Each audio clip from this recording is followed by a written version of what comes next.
محبت میں پختگی کی ایک علامت کہی جا سکتی ہے، کسی نے ذکر کیا ہے کہ ایک علامت یہ بھی ہے کہ خود جذبہ محبت سے محبت ہو جانا۔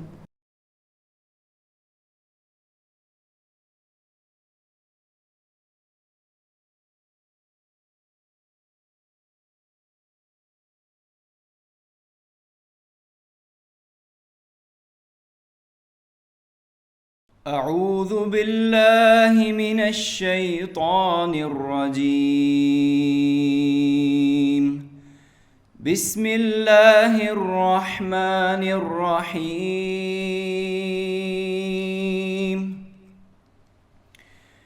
اولم یر الانسان انا خلقناہ من نطفة فإذا هو خصيم مبين وضرب لنا مثلا ونسي خلقه قال من يحيي العظام وهي رميم قل يحييها الذي أنشأها أول مرة وهو بكل خلق عليم الذي جعل لكم من الشجر الأخضر نارا فإذا أنتم منه توقدون أوليس الذي خلق السماوات والأرض بقادر على أن يخلق مثلهم بلى وهو الخلاق العليم إنما أمره إذا أراد شيئا أن يقول له كن فيكون فسبحان الذي بيده ملكوت كل شيء فسبحان الذي بيده ملكوت كل شيء وإليه ترجعون۔ شروع اللہ کے نام سے جو الرحمن الرحیم ہے۔ تو کیا انسان نے دیکھا نہیں کہ ہم نے اسے بنایا ہے ایک قطرے سے، تو اب یہ بن گیا ہے کھلا جھگڑنے والا، اور یہ ہمارے بارے میں تو مثالیں بیان کرتا ہے اور اپنی پیدائش کو بھول گیا ہے۔ کہتا ہے کہ کون زندہ کرے گا ہڈیوں کو جبکہ وہ بالکل بوسیدہ ہو چکی ہوں گی۔ اے نبی صلی اللہ علیہ وآلہ وسلم، آپ کہیے کہ ان کو وہی زندہ کرے گا جس نے ان کو پہلی مرتبہ پیدا کیا تھا، اور وہ ہر مخلوق کا مکمل علم رکھنے والا ہے۔ جس نے تمہارے لیے سبز درخت سے آگ پیدا کر دی تو تم اس سے آگ سلگاتے ہو، تو کیا جس نے پیدا کیا آسمانوں کو اور زمین کو وہ اس پر قادر نہیں ہے کہ ان جیسی مخلوق دوبارہ پیدا کر دے؟ کیوں نہیں، جبکہ وہ تو بہت تخلیق فرمانے والا، سب کچھ جاننے والا ہے۔ اس کے امر کی شان تو یہ ہے کہ جب وہ کسی شے کا ارادہ کر لیتا ہے تو وہ اسے کہتا ہے کہ ہو جا، اور وہ ہو جاتی ہے۔ تو بڑی بابرکت ہے وہ ذات جس کے قبضہ قدرت میں ہر شے کا اختیار ہے، اور اسی کی طرف تم سب لوٹا دیے جاؤ گے۔ صدق اللہ العظیم۔ بسم اللہ الرحمن الرحیم۔ بہت شکریہ، آپ نے مجھے موقع عطا کیا کہ اس موقع پہ اپنے کچھ خیالات کا اظہار کر سکوں۔ کچھ ابتدائی کلمات کہنا چاہوں گا کہ بنیادی طور پہ اقبالیات بندہ کا فیل نہیں ہے، فوکس نہیں ہے۔ کمپیریٹیو ریلیجن ڈپارٹمنٹ سے میرا تعلق ہے، لیکن کمپیریٹیو ریلیجن ڈپارٹمنٹ میں ہم ریلیجیس ایکسپیرینس پہ گفتگو کرتے ہیں، پڑھاتے ہیں، ہمارے نصاب میں شامل ہے۔ اس کے علاوہ ہم ڈاکٹورل لیول پہ ریلیجن، فلاسفی اور سائنس، اس کے تعلق پہ ایک کورس ہے ہمارے ہاں، اس میں ہم ریکنسٹرکشن کو اس میں نصاب میں ہم نے شامل کیا ہوا ہے، اور اس حوالے سے کچھ چیزیں جو ہیں اپنے طلباء کے ساتھ شیئر کرتے ہیں۔ ایسے ہی کچھ معروضات آپ کے سامنے یہاں پہ انشاءاللہ رکھنے کی کوشش کریں گے۔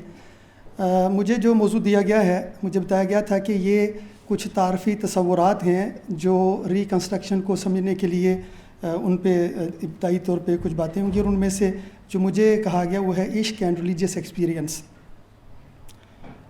کوئی بھی پروفاؤنڈ ٹیکسٹ ہو، نثر پارہ ہو، شاعری ہو یا فلسافیکل سسٹم ہو، اس کی ایک خصوصیت یہ ہوتی ہے کہ اس کی متنوع مختلف تعبیرات ممکن ہوتی ہیں، کئی طرح سے اس کو انٹرپریٹ کیا جا سکتا ہوتا ہے۔ یہ اس کی پروفاؤنڈنیس کی ایک نشانی ہوتی ہے، اور یہ جو the reconstruction of religious thought in Islam ہے علامہ اقبال رحمہ اللہ کی، یہ اس پہ منطبق ہوتی ہے، یہ بات اس پہ صادق آتی ہے۔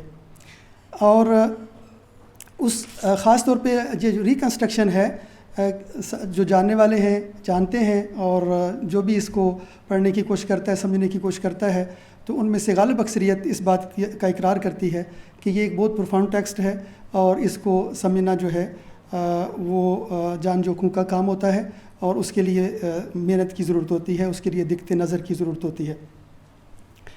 ہم ان دو تصورات ریلیجیس ایکسپیرینس اور عشق، ان دو تصورات پہ کچھ معروضات پیش کریں گے، اور ان دونوں تصورات کا آپس میں تعلق کیا بنتا ہے اس حوالے سے بھی کچھ بات کریں گے۔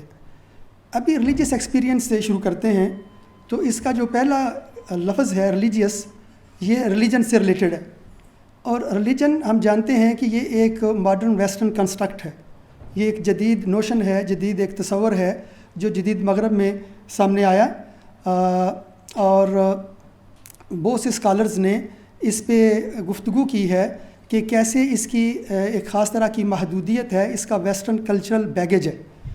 لیکن مسئلہ یہ ہے، اور ریلیجیس اسٹڈیز میں کمپیریٹیو ریلیجن میں یہ بات ہم ڈسکس کرتے ہیں کہ یہ جو کیٹیگری کنسٹرکشن کا معاملہ یہ ہوتا ہے، اگرچہ ہمیں یہ معلوم بھی ہو جائے کہ یہ کیٹیگری اس کی لمیٹیشن ہے، اس کا کلچرل بیگیج ہے، لیکن ہمیں کراس کلچرل کمیونیکیشن کے لیے بعض کنسٹرکٹس، بعض نوشنز، بعض کیٹیگریز ان کو مختلف کلچر سے لینا پڑتا ہے، مستعار لینا پڑتا ہے۔ تو اگرچہ اسکالرز یہ جانتے ہیں کہ یہ جو کیٹیگری ریلیجن ہے اس کا ایک ویسٹرن پرسپیکٹیو ہے، ویسٹرن بیگیج ہے، مغربی اور جوڈائیو کرسچن اور ماڈرن ویسٹرن بیگیج ہے، اس کے باوجود سٹل دنیا یوز کرتی ہے اس کو، اور وہ اسکالرز بھی جو یہ کہتے ہیں کہ اس کی لمیٹیشنز ہیں وہ بھی اس کو یوز کر رہے ہوتے ہیں۔ تو علامہ اقبال نے بھی اس کو اپنے لیکچرز میں یوز کیا، بلکہ ٹائٹل میں بھی یوز کیا، اور ہم بھی یہ جانتے ہوئے بھی اس کو ابھی مسلسل یوز کر رہے ہیں۔ ہمارے ہاں جو قریب ترین اس کا ترجمہ ہے وہ دین ہے۔ مذہبی ہم عام طور پہ ترجمہ کرتے ہیں، لیکن زیادہ جو اصح، زیادہ بہتر ترجمہ وہ دین ہے، اور عربک زبان کا ایک لفظ ہے۔ اسی طرح جو ہندوستانی مذاہب ہیں ان کے ہاں دھرم اس کے شاید قریب ترین ایک اصطلاح استعمال ہوتی ہے۔ ہمارے ہاں ہماری اسلامی تہذیب میں جو اصطلاح ہے دین، چونکہ ہم اس سے زیادہ فیملیئر ہیں، اس کو زیادہ اس سے پہلے سے جانتے ہوتے ہیں، اگر ہم اس کے حوالے سے آگے بات بڑھائیں تو ہمارے لیے زیادہ آسانی ہوگی۔ ریلیجن شاید ہمارے لیے بہت مشکل ہوتا ہے کہ اس کو کیسے ہم ڈیفائن کریں، لیکن الحمدللہ ہمیں ایک ایسی سہولت ہے، ایک ایسا ہمارے پاس ایک ایسا موقع ہے جس سے بہت آسانی کے ساتھ بڑے اتھینٹک طریقے سے ہم اس کو جان سکتے ہیں کہ اس کی ڈیفینیشن ہمارے ہاں کیا ہے، کیونکہ خود نبی کریم صلی اللہ علیہ وسلم نے ایک حدیث میں لفظ دین کی کسی حد تک بالواسطہ طور پہ کہہ لیں کہ ہمیں بتا دیے کہ اس کی تعریف کیا ہے، ہم کیسے سمجھ سکتے ہیں کہ دین کیا ہے۔ یہ حدیث جبرائیل کا ذکر ہو رہا ہے۔ ایک دفعہ ایسے ہوا کہ کچھ صحابہ نبی کریم صلی اللہ علیہ وسلم کے پاس تشریف فرما تھے، اور حضرت عمر رضی اللہ تعالیٰ عنہ اس حدیث کے راوی ہیں، وہ بتاتے ہیں کہ ہم نبی کریم صلی اللہ علیہ وسلم کے پاس بیٹھے ہوئے تھے کہ ایک اجنبی ہمارے یہاں آیا، اور اس نے بالکل سفید کپڑے پہنے ہوئے تھے، اور اس کے چہرے پہ کوئی غبار کے آثار بھی نہیں تھے۔ ہم جانتے ہیں کہ مدینہ منورہ ایک نخلستان ہے، اور وہاں پہ اگر کوئی باہر سے بندہ ہو جو مقامی نہ ہو اور باہر سے آیا ہو سفر کر کے، تو ریگستان سے آنے کی وجہ سے اس کے کپڑے اٹے ہوتے تھے، اور اس کے چہرے کے اوپر، اس کے سر کے اوپر غبار ہوتا تھا گرد کا۔ تو ایسے کوئی سفر کے آثار بھی نہیں تھے، لیکن وہ شخص مدینہ کا بھی نہیں تھا، مقامی بھی نہیں تھا۔ تو حضرت عمر رضی اللہ تعالیٰ عنہ فرماتے ہیں کہ ہم بہت حیران ہوئے کہ یہ کون شخصیت آئی ہے۔ تو وہ آ کے نبی کریم صلی اللہ علیہ وسلم کے پاس بالکل ادب سے زانو تلمس جیسے کہتے ہیں نا کہ وہ تہ بند کر کے، تو وہ بالکل ادب سے سامنے بیٹھ گئے نبی کریم صلی اللہ علیہ وسلم کے بالکل پاس آ کے وہ بندہ بیٹھ گیا، اور انہوں نے آ کے سوالات شروع کر دی۔ تو ہم اس میں ذرا اس ساری حدیث وہ لمبی ہے، اس کو مختصر کرتے ہیں۔ اس نے بنیادی طور پہ اس شخصیت نے 3 سوال کیے۔ پہلا سوال کیا کہ اسلام کیا ہے۔ آپ صلی اللہ علیہ وسلم نے آگے ارکان اسلام بتائے، 5 ارکان اسلام بتائے، اور اس شخصیت نے اس بندے نے خود ہی کہا کہ ہاں آپ درست کہتے ہیں۔ پھر اس نے پوچھا کہ ایمان کیا ہے، تو آپ نے 6 ارکان ایمان بتائے، تو آپ سے نے فرمایا کہ ہاں، اس بندے نے کہا کہ ہاں آپ درست کہتے ہیں۔ حضرت عمر فرماتے ہیں کہ ہم حیران ہوئے کہ یہ بندہ خود ہی سوال کرتا ہے اور خود ہی تصدیق بھی کر رہا ہے، یہ کیسا سائل ہے۔ پھر اس بندے نے پوچھا کہ احسان کیا ہے، تو آپ صلی اللہ علیہ وسلم نے فرمایا الاحسان ان تعبد اللہ کانک تراہ فان لم تکن تراہ فانہ یراک، کہ احسان یہ ہے کہ آپ اللہ تعالیٰ کی ایسے عبادت کریں جیسے کہ آپ اللہ تعالیٰ کو دیکھ رہے ہیں، یا ایسے کہ اگر آپ اللہ تعالیٰ کو نہیں دیکھ رہے تو وہ آپ کو دیکھ رہا ہے، یہ احسان ہے۔ اس کے بعد اس بندے نے ایک چوتھا سوال بھی کیا، اس کو فی الحال ہم اختصار کے لیے چھوڑ دیتے ہیں۔ تو جب وہ بندہ چلا گیا تو نبی کریم صلی اللہ علیہ وسلم نے حضرت عمر رضی اللہ تعالیٰ عنہ کی طرف التفات فرمایا اور پوچھا کہ آپ کو پتہ ہے یہ سوال پوچھنے والا کون تھا؟ تو حضرت عمر رضی اللہ تعالیٰ عنہ نے فرمایا کہ اللہ اور اس کے رسول بہتر جانتے ہیں۔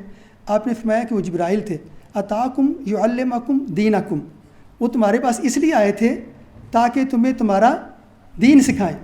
تو یعنی گویا کہ نبی کریم صلی اللہ علیہ وسلم نے خود یہ بالواسطہ طور پہ ڈیفائن کر دیا کہ یہ 3 پہلو ہوں تو دین بنتا ہے، یعنی ایک اسلام کا پہلو جو عمل کا پہلو ہے، ایک ایمان کا پہلو جو تھاٹ اور عقیدے کا پہلو ہے، اور ایک احسان جو فیلنگ اور محسوسات کا اور کیفیات کا پہلو ہے۔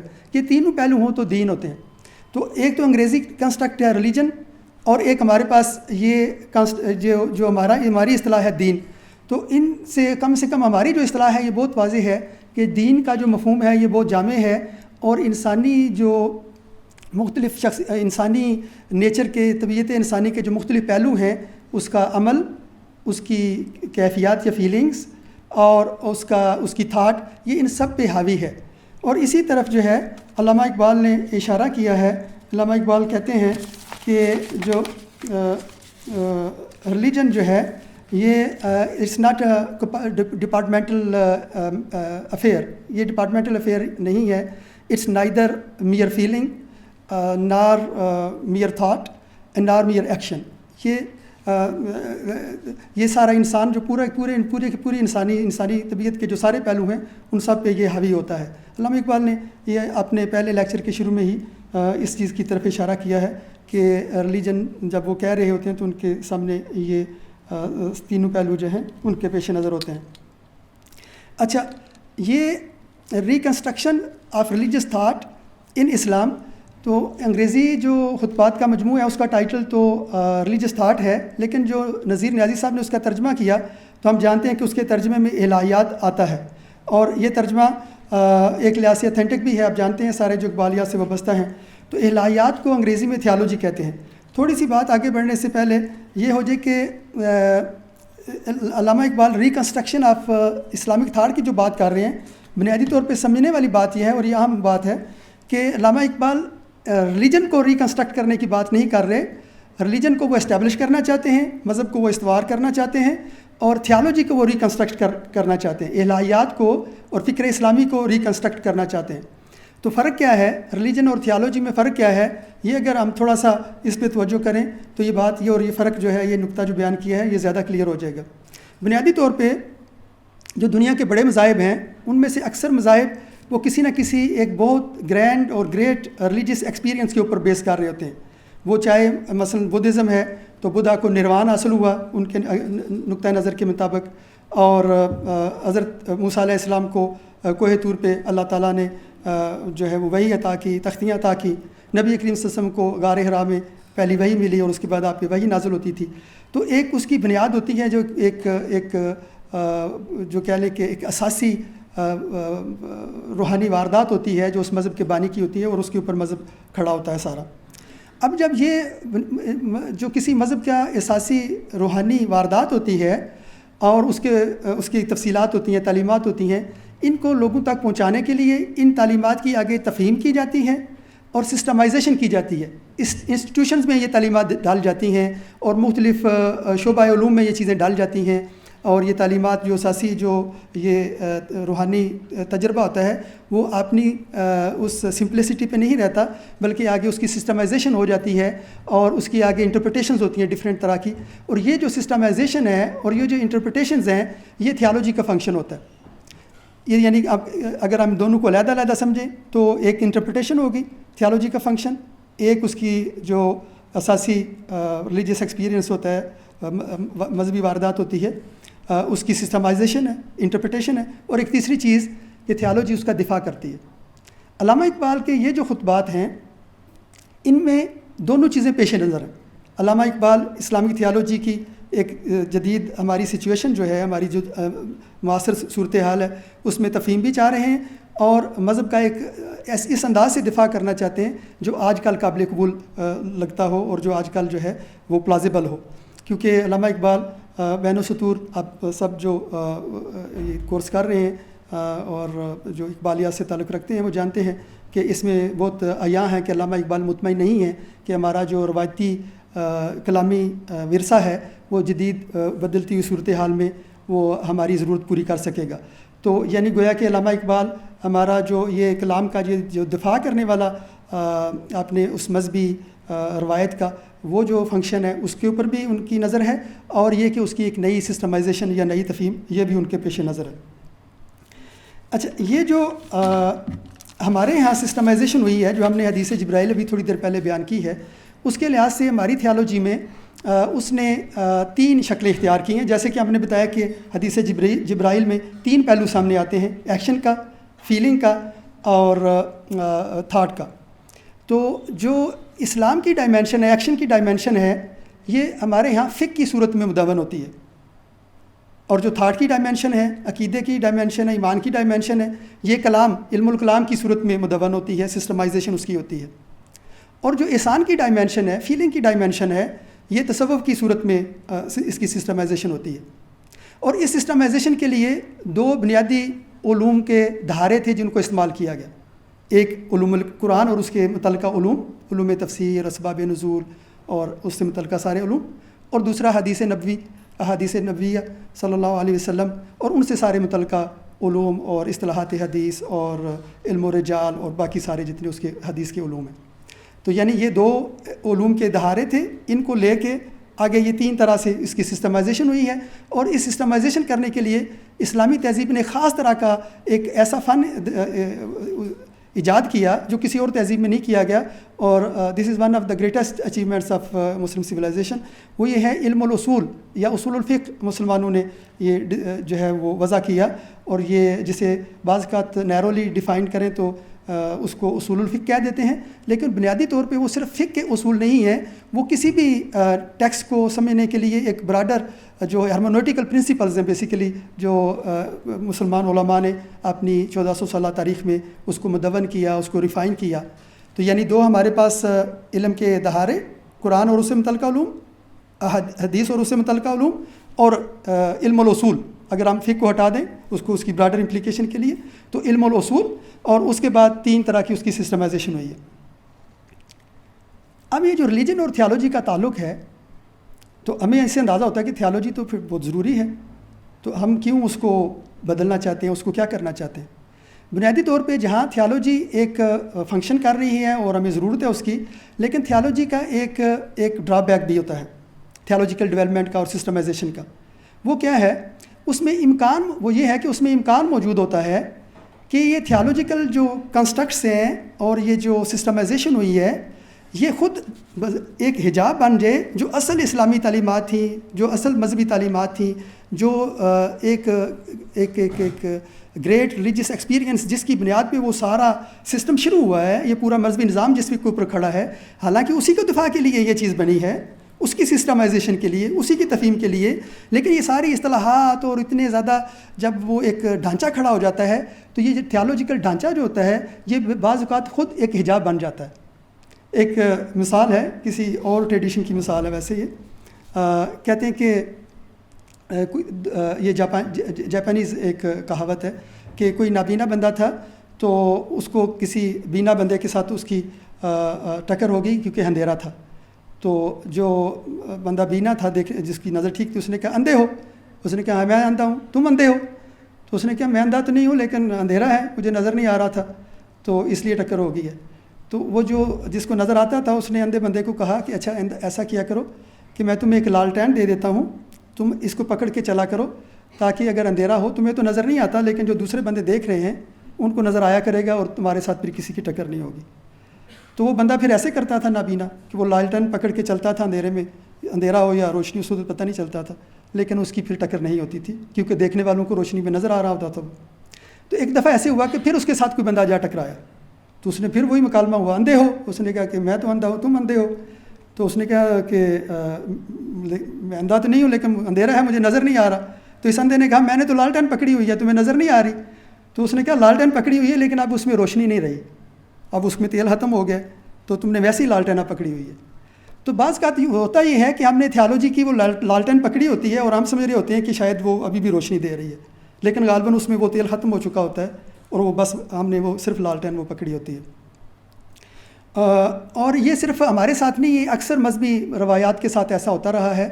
اور جب ختم نبوت نہیں تھی تو غالباً جو اگلے انبیاء کی بعد میں دوبارہ انبیاء کی اللہ تعالیٰ بعثت فرماتے تھے تو اس کا ایک مقصد یہ بھی ہوتا تھا کہ مذہبی تعلیمات جو تھیالوجیکل کنسٹرکٹس کے اندر جو ہے وہ ان کے اندر ایسی جو ہے نا وہ چھپ گئی ہیں اور ایسی بین السطور چلی گئی ہیں کہ لوگوں سے ان کی اصل روح اوجلی ہو گئی ہے، تو دوبارہ ان کو انلیون کرنے کے لیے وہ نئے نبی اللہ تعالیٰ مبعوث فرماتے تھے۔ لیکن ہم جانتے ہیں کہ اب نئے نبی مبعوث نہیں ہوں گے، اور اللہ تعالیٰ نے قرآن شریف میں نبی کریم صلی اللہ علیہ وسلم کی ایک بعثت کا ایک مقصد یہ بھی ارشاد فرمایا ہے کہ وہ لوگوں کے کندھوں سے اسر اور اغلال جو ہیں وہ دور کرتے ہیں۔ اسر اور اغلال یعنی ان کے اوپر جو بوجھ جو ہیں اور ان کے گلوں میں جو توق پڑے ہوئے ہیں آپ صلی اللہ علیہ وسلم وہ ہٹاتے ہیں، یہ بھی آپ کی بعثت کا ایک فنکشن ہے۔ تو اسر اور اغلال عام طور پہ ہم پڑھ لیتے ہیں یہ لفظ، لیکن ہم غور نہیں کرتے کہ اس سے کیا مراد ہے۔ غالباً اس کی ایک تشریح یہ ہے، میں مفسر نہیں ہوں، ہمارا شعبہ قابل دھیان ہے، آج کل یہ بہت ضروری ہوتا ہے کہ اپنا شعبہ بتاتے چلے جائیں کہ ہم اس کی متخصص نہیں ہیں تاکہ کوئی غلط فہمی میں نہ رہے۔ تفسیر آپ مفسروں سے جا کے مفسرین سے پوچھیے گا۔ ویسے ایک تفہیم کے لیے، موجودہ موضوع کی تفہیم کے لیے یہ عرض کر رہے ہیں کہ اسر اور اغلال کو ہم یہ بھی سمجھ سکتے ہیں کہ جب تھیالوجیکل کنسٹرکٹس وہ مذہب کی اصل تعلیمات کو ایسے اوجل کر دیتی ہیں کہ وہ صرف ایک خالی ڈھانچہ رہ جاتا ہے، بے روح جو ہے وہ رسومات رہ جاتی ہیں، تو وہ پھر ایک گلے کے توق بن جاتے ہیں، لوگ ان کو کر رہے ہوتے ہیں، پریکٹس کر رہے ہوتے ہیں، لیکن ان کے اندر نہ وہ اخلاقی اقدار پیدا ہو رہی ہوتی ہیں، نہ تعلق باللہ پیدا ہو رہا ہوتا ہے۔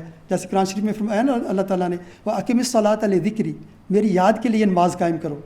تو اگر ہم فقہ کی بہت زیادہ ڈیٹیلز کے اندر ایسے چلے جائیں کہ ہم رکھتے ہیں تو پوری کر رہے ہوں، گنتی تو پوری کر رہے ہوں، لیکن یہ لے ذکری اقیم الصلاۃ علی ذکری والا پہلو ختم ہو جائے تو وہ تو پھر ایک رسم بن کے رہ گئی۔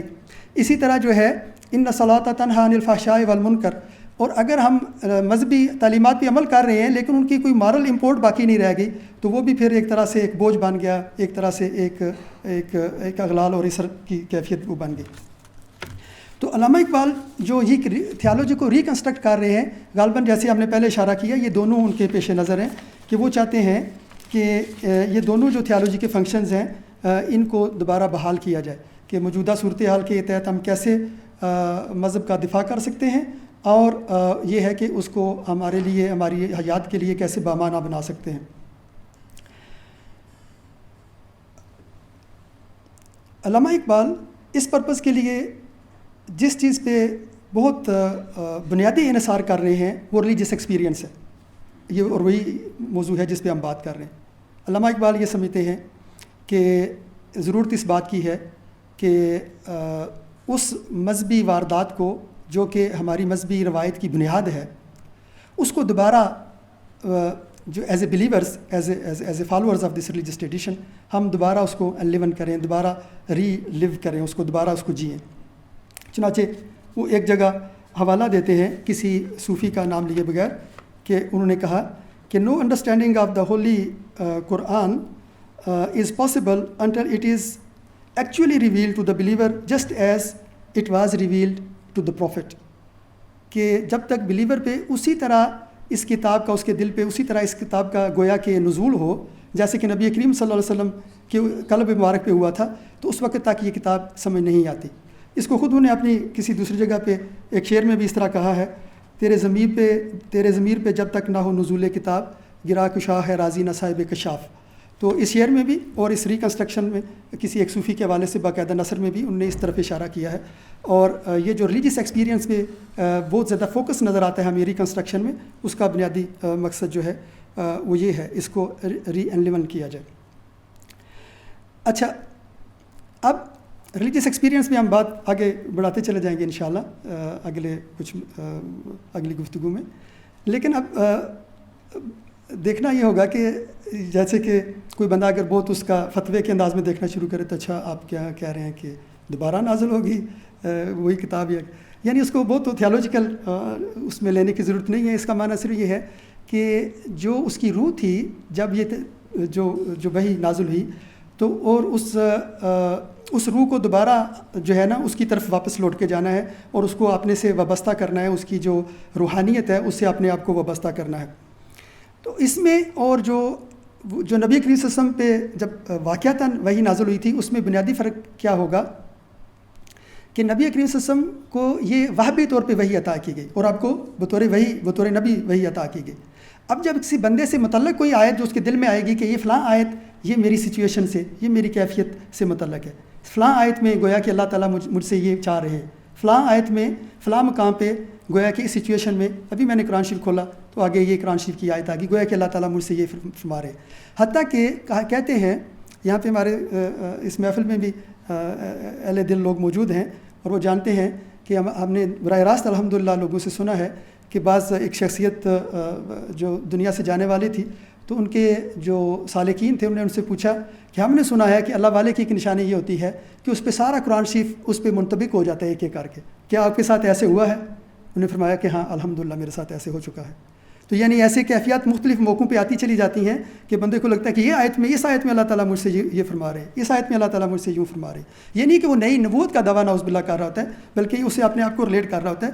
اور اس کی مثال جو ہے خود صحابہ کے زمانے میں بھی موجود ہے. جب نبی کریم صلی اللہ علیہ وسلم دنیا سے پردہ فرما گئے تو بعض صحابہ جو ہے وہ کہہ رہے تھے کہ یہ کیسے ہو سکتا ہے, نبی کریم صلی اللہ علیہ وسلم سے تو دنیا سے نہیں جا سکتے. حضرت عمر رضی اللہ تعالیٰ عنہ بھی غصے میں تھے اور ایسے ہی فرما رہے تھے. تو حضرت ابوبکر رضی اللہ تعالیٰ عنہ نے اس موقع پہ اس آیت کی تلاوت کی جس میں نبی کریم صلی اللہ علیہ وسلم کی وفات کا ذکر ہے کہ آپ صلی اللہ علیہ وسلم بھی دنیا سے چلے جائیں گے. تو پھر لوگوں کو لگا, صحابہ کہتے ہیں ہمیں لگا کہ یہ آیت گویا کہ آج ہمارے نازل ہوئی ہے, یعنی ظاہر قرآن شریف میں تو موجود تھی, اصل میں بات یہ تھی کہ ان کی سچویشن کے لحاظ سے انہیں لگا تھا کہ گویا کہ آج اللہ تعالیٰ ان سے یہ بات کہہ رہا ہے. تو یہ چیز جو ہے وہ مسلم بندے کے ساتھ ہوتی رہتی ہے. تو ایک فرق یہ ہے کہ نبی کریم صلی اللہ علیہ وسلم پہ یا کسی بھی مذہبی روایت کے جو بانی ہوتا ہے اس کا جو دا گریٹ ریلیجیس ایکسپیرینس جس پہ کوئی ریلیجیس ٹریڈیشن شروع ہوتی ہے وہ ایک وابی چیز ہوتی ہے. وہ ایک ایسی چیز نہیں ہوتی کہ اس بندے نے کوئی توقع کی ہوتی ہے, وہ پریکٹس کی ہوتی ہے کہ میں ایسے کر کے اتھینٹک اگر وہ وہی ہو تو کہ میں ایسے کر کے وہی حاصل کروں, ایسے کر کے وہ چیز حاصل کروں, ایسے نہیں ہوتا. لیکن یہ جو صوفی ہوتا ہے یا جو بلیور ہوتا ہے عام طور پہ اس کی طرف سے کسب کیا جاتا ہے, اس کی طرف سے کوشش کر کے یہ چیز حاصل کی جاتی ہے. یعنی وہبی اور کسبی ہونے کا ایک بنیادی فرق ہوتا ہے. لیکن کسبی ہونے کے باوجود اس کی دو شکلیں بنتی ہیں, ایک ہوتی ہے سلوک اور ایک ہوتی ہے جذبہ. یہ دو صورتیں ہوتی ہیں. سلوک یہ ہوتا ہے کہ بندہ جو ہے وہ اب کوشش کرتا ہے اور وہ کوشش کرتے کرتے اپنے منازل طے کرتا چلا جاتا ہے حتیٰ کہ اللہ تعالیٰ کی قرب کے اعلیٰ درجات پا لیتا ہے. اور یہ جو کیفیت جس کی طرف علامہ اقبال نے اشارہ فرمایا ہے کہ ضمیر پہ کتاب کا نزول ہونا, تو یہ چیز ہو جاتی ہے. اور یہ کہ گویا کہ بندہ ابھی ساری اس چیز کو, اس اصل جو احساس ہے اس کو دوبارہ سے احیا کرے, اس کو زندہ کرے. یہ چیز حاصل ہو جاتی ہے آہستہ آہستہ بندے کی کوشش کرنے سے. سلوک اصل میں چلنے کو, سالہ یا سلوک کو چلنے کو کہتے ہیں اور اسی سے لفظ سلوک بنا ہوا ہے چلنا. تو اس کا معنی ہے کہ بندہ سفر کرتا ہے, محنت کرتا ہے, کوشش کرتا ہے. اور جذبہ یہ ہوتا ہے جیسے کہ لفظ جذبہ, یہ جذب کرنا اردو میں بھی استعمال ہوتا ہے. یہ ہوتا ہے کہ اس کو اللہ تعالیٰ کی ذات اپنی طرف کسی پہ ایسی نظر کرم فرماتی ہے کہ اس کو اچانک اپنی طرف اس کا رجحان کر لیتی ہے, اس کو جذب کر لیتی ہے. تو اس کی بہت ساری منزلیں جو سالکین بہت عرصے سے اور بڑے مجاہدوں سے طے کرتے ہیں وہ اچانک سے طے ہو جاتی ہیں. چنانچہ جو اس اللہ والی یہ جو کیفیات ہوتی ہیں اور اللہ سے قرب کے راستے پہ چلنے والے جو لوگ ہوتے ہیں وہ اس کی ایک مثال سے وضاحت کرتے ہیں جذبے اور سلوک کے فرق کی. کہ سلوک ایسے ہے جیسے آپ سیڑھیوں کے ذریعے ایک 100 منزلہ بلڈنگ پہ چڑھنا شروع کر دیں.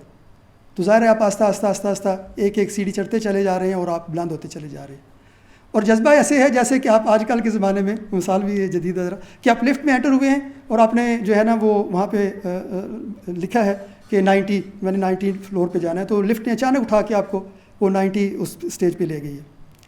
اچھا آگے لیکن مزید یہ فرماتے ہیں یہی جو احباب اس لائن کے اور اس دنیا کے جو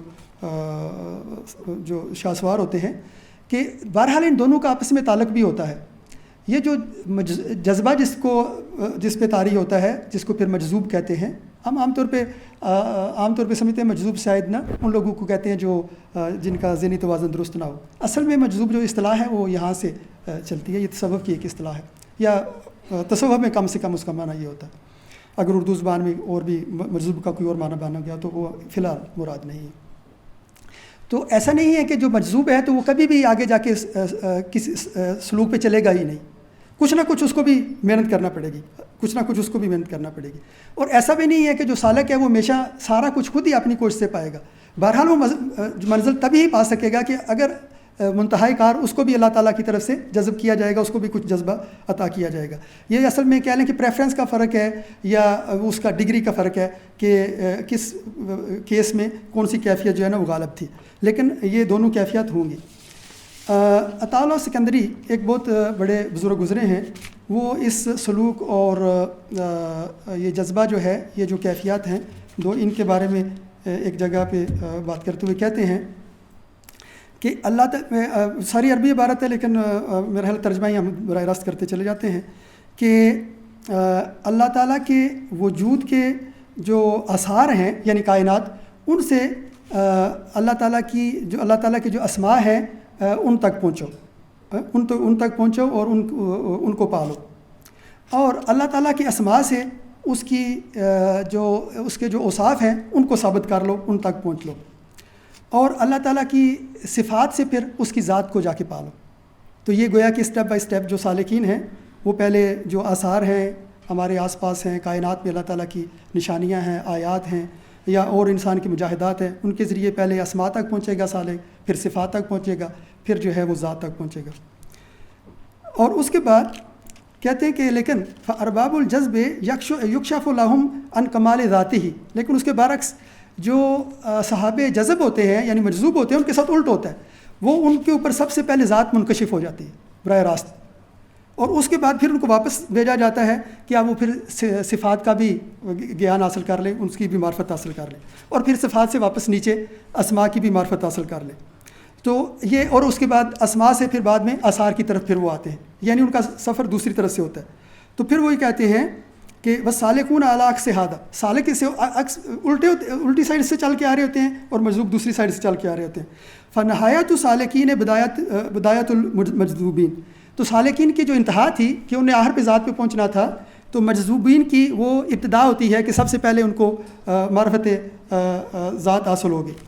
وہ بدایت سالکین, اور جو سالکین کی بدایہ ہے کہ آثار سے انہیں شروع کیا تھا, وہ نہایت المجذوبین, تو مجذوبوں کی یہ انتہا ہوتی ہے کیونکہ وہ آخر پہ نیچے واپس آئے ہوتے ہیں.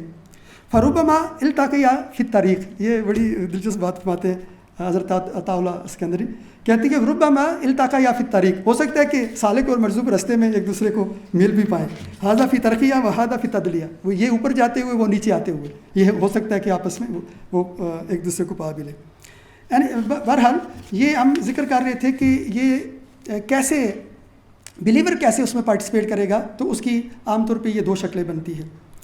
اچھا اب تھوڑا سا ہم جو مزید اس کی طرف آگے بڑھتے ہیں کہ جو ریلیجیس ایکسپیرینس ہے یہ کراس کلچرل انداز میں, کمپیریٹیو ریلیجیس انداز میں اگر اس کو دیکھا جائے, اور جس انداز سے علامہ اقبال اپنی ریکنسٹرکشن میں لے کے گئے وہ اس کو صرف اسلام کے لحاظ سے ڈیفائن نہیں کر رہے بلکہ اس کو مذہب کو ایک کہہ لیں کہ ایک یونیورسل ایک اینٹیٹی کے طور پہ اسٹیبلش کرنے کی کوشش کر رہے ہیں, اور ان کا کینوس بہت براڈ ہے.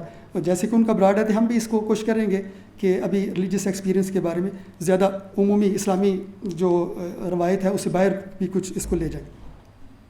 بنیادی طور پہ ریلیجیس ایکسپیرینس کو سمجھنے کے لیے تھوڑا سا اگر ہم غور کریں کہ ایکسپیرینس کیا ہوتا ہے, یہ جسے ہم ایکسپیرینس کہتے ہیں انگریزی میں, یہ کیا چیز ہوتی ہے. ایک جرمن فلاسفر ہے ہنس جی گارڈاما, وہ کہتے ہیں, بڑی دلچسپ بات کرتے ہیں, کہتے ہیں کہ experience is a negation of science, کہ ایکسپیرینس سائنس کی نیگیشن ہے. کیسے کہ ایکسپیرینس یہ ہوتا ہے کہ وہ ایک آپ کی انڈیویجول ایکٹیویٹی ہوتی ہے experience can not be repeated, آپ اس کو ریپیٹ نہیں کر سکتے. جو ایک دفعہ ایکسپیرینس ہو گیا تو بس ہو گیا، دوبارہ تو وہی نہیں کر سکتے نا. بے شک آپ ہی ہیں اور آپ اسی جگہ رہتے ہیں، اسی گھر رہتے ہیں، لیکن جو زندگی آپ نے آج بسر کی ہے، کل ہو بہو وہی زندگی اگر آپ کو کوئی کہے کہ اسی طرح بسر کرو تو وہ تو نہیں کر سکتے. جو گزر گیا وہ گزر گیا. انڈیویجول کرتا ہے، انڈیویجول ایک چیز ہوتی ہے، سوشل چیز نہیں ہوتی، کلیکٹیو نہیں ہوتی ابتدائی طور پہ، اور ریپیٹ نہیں ہو سکتی ہوتی. اور یہ ہے کہ مکمل طور پہ یہ فلی یہ امپارٹنٹ کوالیفیکیشن ہے، شیئر ہو سکتی ہے لیکن مکمل طور پہ ایکسپیرینس آپ دوسروں سے شیئر نہیں کر سکتے ہوتے. مثال اس کی لیتے ہیں ہم، فیلنگ ایک ایکسپیرینس ہے. ایک ہسپتال میں کوئی بندہ آتا ہے، مریض آتا ہے اور کہتا ہے کہ مجھے درد ہو رہی ہے، سر میں درد ہو رہی ہے. مثال لے لیتے ہیں تو ڈاکٹرز جو ہے نا وہ اس کو چیک کرتے ہیں، ٹیسٹ کرتے ہیں اور سارے ٹیسٹ اپلائی کرتے ہیں، سمجھنے کی کوشش کرتے ہیں اس کو کیا درد ہو رہی ہے. تو اور جتنے اویلیبل ٹیسٹ ہیں وہ سارے اپلائی کر دیتے ہیں، لیکن وہ کہتے ہیں کہ ہمیں تو کچھ نہیں ملا، آپ کو کچھ نہیں ہے. لیکن ڈاکٹر اس کو یہ کہہ سکتے ہیں کہ ہمارے ٹیسٹ کے مطابق ہمیں کوئی سمجھ نہیں آ رہی آپ کو کیوں درد ہو رہی ہے. لیکن ساری دنیا کے اطباء اکٹھے ہو کے بھی اور سارے جتنے ٹیسٹ اویلیبل ہیں وہ سارے اپلائی کر کے اس کو یہ نہیں کہہ سکتے کہ تم جھوٹ بول رہے ہو، تمہیں درد نہیں محسوس ہو رہی. وہ کہتے ہیں درد تو مجھے محسوس ہو رہی ہے، آپ مجھے کیسے نگیٹ کر سکتے. جب تک وہ دعویٰ کرے کہ درد ہو رہی ہے تو دعویٰ کر رہے ہیں. یہ کوئی دوسرا بندہ تو اس میں شریک نہیں ہے نا کہ وہ درد اس کو محسوس ہو رہی ہے یا نہیں محسوس ہو رہی. ہم یہ کہہ سکتے ہیں کہ ہمیں اس کے آثار نظر نہیں آ رہے، لیکن یہ نہیں کہہ سکتے کہ آپ اس ایکسپیرینس نہیں کر رہے درد. تو اب یہ جو صورتحال ہے، تو اسی لیے ہم نے کہا کہ ہم نے شروع میں کوالیفیکیشن لگائی کہ مکمل طور پہ اس کو شیئر نہیں کر سکتے. لیکن اسی درد ہی کو لے لیں، کوئی بندہ کہے جی کہ میرا سر درد کر رہا ہے، تو آپ کو فوراً سمجھ آ جاتی ہے کہ کافی حد تک سمجھ آ جاتی ہے کہ اس بندے کی کیفیت کیسے ہوگی. کیوں سمجھ آ جاتی ہے؟ اس لیے کہ ہم خود اس ایکسپیرینس سے کبھی گزرے ہوتے ہیں. تو 3 چیزیں ہوتی ہیں، ایک سبجیکٹو اور ایک آبجیکٹو اور ایک انٹر سبجیکٹو. سبجیکٹو چیزیں فیلنگز وہ ہیں جو ہماری بالکل ذاتی چیزیں ہوتی ہیں، جو جس سے ہم خود ایکسپیرینس کے طور پہ گزرتے ہیں. تو ظاہر ہے کہ مکمل طور پہ کوئی دوسرا ان میں شریک نہیں ہو سکتا کہ کسی بندے کو کیا خیالات اس کے دل میں گزرتے ہیں، کیا محسوسات ہیں، کوئی دوسرا اس ایکسپیرینس میں شریک نہیں ہو سکتا. اور آبجیکٹو وہ چیزیں ہیں جو ہمارے خارج میں چیزیں پڑی ہوئی ہیں، یہ موبائل ہے، یہ مائک ہے اور یہ ڈائس ہے اور جو ٹھوس چیزیں نظر آ رہی ہیں آبجیکٹو چیزیں ہیں. یہ سارے ہم شیئر کر سکتے ہیں. کوئی کہے جی کہ یہاں پہ ایک گلاس، میں کہتا ہوں گلاس پڑا ہوا ہے، بالفرض میں کہوں گا نہیں، لیکن اگر میں کہوں یہاں پہ گلاس پڑا ہوا ہے، اب سے کہیں جی نہیں پڑا ہوا، آپ کو دھوکہ ہو رہا ہے یا غلطی لگ رہی ہے تو آپ دوبارہ چیک کر لیں. تو یہ ہم آپس میں ہمارے پاس ذرائع ہیں کہ ہم تصدیق کر سکیں یا بتا سکیں کہ ہے یا نہیں ہے گلاس، کیونکہ یہ آبجیکٹو چیز ہے. لیکن چونکہ ہم سب کو ایک ہی طرح کے انسان ہونے کے ناطے سبجیکٹو ایکسپیرینسز ہوتے ہیں، اس لیے یہ انٹر سبجیکٹو انداز سے ہم ایکسپیرینس کو سمجھ سکتے ہوتے ہیں کہ دوسرے بندے کس طرح کے ایکسپیرینس سے گزر رہے ہیں اس وقت. اب یہ جو ریلیجیس ایکسپیرینس ہے عام ایکسپیرینس سے یہ ڈیفرنٹ ہوتا ہے. اس میں کیا ڈفرینس ہوتا ہے کہ ریلیجیس ایکسپیرینس سے جو بندہ گزرتا ہے وہ بتاتا ہے کہ میرے اوپر ایک ایسی واردات گزری ہے، میں نے کچھ ایسا ایکسپیرینس کیا ہے کہ وہ کوئی آرڈنری چیز نہیں تھی، وہ عام چیز نہیں تھی، اس کے اوپر کوئی ایڈڈ ویلیو تھی، اس کا کوئی ٹرانسینڈنٹل ریفرنٹ تھا، کوئی سپر نیچرل اس کا کوئی ریفرنس تھا، وہ اس دنیا سے ماوراء کچھ ہوا ہے. اب اس کی کئی شکلیں ہو سکتی ہیں، کئی جو اس کی کہہ لیں کہ ایگزامپلس جو ہیں وہ بن سکتی ہیں. ان میں سے مثال کے طور پہ ایک کافی مشہور ہے کہ کچھ لوگ کہتے ہیں کہ ان کو کچھ ویژنز ہوئی ہیں، انہیں کچھ چیز نظر آئی ہے یا انہیں کچھ سنا ہے. ہم جانتے ہیں اگر جو کمپیریٹو ریلیجن سے جن کا تھوڑا بہت تعلق ہو کہ ہندو مت میں جو ان کا مذہبی ادب ہے اس کو شروتی اور سمرتی میں تقسیم کرتے ہیں. تو شروتی اصل میں اس ادب کو کہتے ہیں، لفظی طور پہ اس کا معنی آتا ہے کہ سنی گئی چیزیں، سنی ہوئی باتیں. تو یہ کہتے ہیں کہ یہ ہمارے رشی تھے جنہوں نے یہ باتیں سنی. یہ نہیں کہتے کہ انہیں لکھی یا انہیں کہیں، بلکہ ان کو کہیں سے اور خارج سے انہیں سنی. تو یہ آڈیشنس ویژنس ایک یہ صورت ہوتی ہے. ایک کچھ ایسی صورت ہوتی ہے کہ کوئی بندہ ایسے آبجیکٹس کو دیکھتا، آبجیکٹ آف نیچرز کو دیکھتا ہے اور اس میں دعویٰ کرتا ہے کہ اس آبجیکٹ میں کوئی سپر نیچرل سگنیفیکینس ہے. وہ نظر دوسروں کو بھی آتا ہے، وہ آبجیکٹ دوسروں کو بھی اسی طرح نظر آ رہا ہے جس کا اس بندے کو جو ریلیجیس ایکسپیرینس اس کو حاصل ہو رہا ہے، لیکن دوسروں کو وہ سگنیفیکینس نظر نہیں آ رہی. اس کو جو ایکسپیرینس اس میں سے جو گزر رہا ہے اس کو وہ ریلیجیس سگنیفیکینس یا سپر نیچرل سگنیفیکینس اس میں محسوس ہو رہی ہے. ایک دوسری طرح کے کچھ ایکسپیرینسز ہوتے ہیں. مثال کے طور پہ حضرت موسیٰ علیہ السلام کو اگر جہاڑی میں آگ نظر آ رہی ہے تو یہ ضروری نہیں کہ دوسروں کو بھی آگ نظر آ رہی ہو، یہ ان کو نظر آ رہی ہے. تو دوسرے جو پاس کھڑے ہیں تو بعض اوقات نا یا یہ ایسے ہے یا اس کی اور عام زیادہ اگر جو بہت ڈیپ ایکسپیرینسز ہوتے ہیں اس سے کم مثال اگر لیں، کوئی بندہ بادل کو دیکھتا ہے تو کہتا ہے کہ مجھے بادل دیکھ کے خدا یاد آیا، مجھے ایسے لگا ہے کہ یعنی کوئی اس طرح کا اس نے دعویٰ کیا ہے کہ مجھے یہ چیز محسوس ہوئی ہے یہ بادل دیکھ. تو دوسرے بندے کہتے ہیں ہم نے بھی یہی بادل دیکھا ہے لیکن ہمیں تو یہ فیل نہیں ہوا. یہ ہو سکتا ہے. تیسری شکل یہ ہوتی ہے کہ کچھ ایسی چیز واقع ہو کہ جو پاس کھڑے بندے ہیں جو اس ایکسپیرینس میں شریک نہیں ہیں ان کو بھی وہ چیز نظر آ جائے. مثال کے طور پہ کہا جاتا ہے کہ بدھا کا ایک ڈسائپل تھا، اس کا ایک چیلا تھا، اس نے دیکھا کہ بدھا فضا میں جو ہے نا وہ اڑ رہا ہے، فضا میں ہے بدھا نا، تو معلق ہے. تو یہ جو چیز ہے اب بدھا کر رہے ہیں ان پہ ایک ایکسپیرینس بیت رہا ہے، تو دوسرے نے دیکھا ہے. اس جو قسم ہے اس کو کہیں گے کہ اصل میں جو دیکھنے والا ہے وہ بھی کسی حد تک اس ایکسپیرینس میں شریک ہے. وہ خود تو اس نے نہیں ایسے اس پہ تو نہیں بیتا لیکن اسے بیتے ہوئے دیکھا ہے، وہ بھی شریک ہو گیا اس میں. چنانچہ یہ جو حضرت عیسیٰ علیہ السلام کے بارے میں ریویلیشن کا تصور ہے کرسچینٹی میں، یہ بہت امپارٹنٹ ڈفرینس ہے، ہم بھول جاتے ہیں اکثر یا صرف نظر کر دیتے ہیں کہ ہم یہ سمجھتے ہیں کہ یہ جو اناجیل ہیں کرسچینٹی کی، بائبلز جو یہ گوسپلز ہیں، یہ اسی معنی میں ان کو کلام اللہ سمجھتے ہیں کہ جیسے ہم قرآن شریف کو کلام اللہ سمجھتے ہیں. ایسا نہیں ہے. کرسچینٹی میں ریویلیشن وہ حضرت عیسیٰ علیہ السلام کو کہتے ہیں کہ ان کی شخصیت کے اندر اللہ تعالیٰ نے اپنے آپ کو ریویل کیا تھا. ریویلیشن جیسس کرائسٹ تھے، اور یہ جو ان کے حواری تھے انہوں نے اس ریویلیشن کو دیکھا اور انسپائرڈ ہو کے تو ان کی لائف سٹوری لکھی اور یہ گوسپلز ہیں، تو یہ اناجیل ہیں. تو گویا کہ یہ جو حواری تھے وہ بھی ایک طرح سے کسی حد تک اس ریلیجس ایکسپیرینس میں شریک ہوئے کہ جو گاڈ کی مینیفیسٹیشن تھی، ریویلیشن تھی، وہ اس کو دیکھ رہے تھے، باہر سے دیکھ رہے تھے. یہ جو دوسرے بندے دیکھنے کی جو بات ہے اس حوالے سے، اور یہ جو ہم نے پیچھے بات کی تھی کہ ایک طرح کی اور جو ہے انٹر سبجیکٹو جو بات کی تھی، اس کی وضاحت کے لیے ایک بہت اچھی وضاحت کی ہوئی ہے ڈاکٹر برہان احمد فاروقی، انہوں نے رحمہ اللہ، ان کی ایک مشہور کتاب ہے مجدد کنسیپشن آف توحید.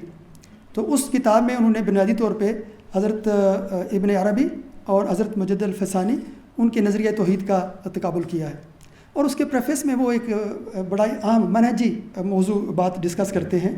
وہ یہ کہتے ہیں کہ کوئی سوال کر سکتا ہے بندہ کہ اگر آپ اتنی دو عظیم شخصیات جن کے اتنے دو عظیم ہماری روایت میں، مذہبی روایت میں تجربات ہیں اور ان کے مشاہدات ہیں، تو اگر آپ خود ان مشاہدات اور تجربات سے نہیں گزرے، آپ پہ وہ باتیں نہیں بیتیں، تو آپ ان دو اتنی بڑی عظیم شخصیات کا کیسے باہر بیٹھ کے تقابل کریں گے؟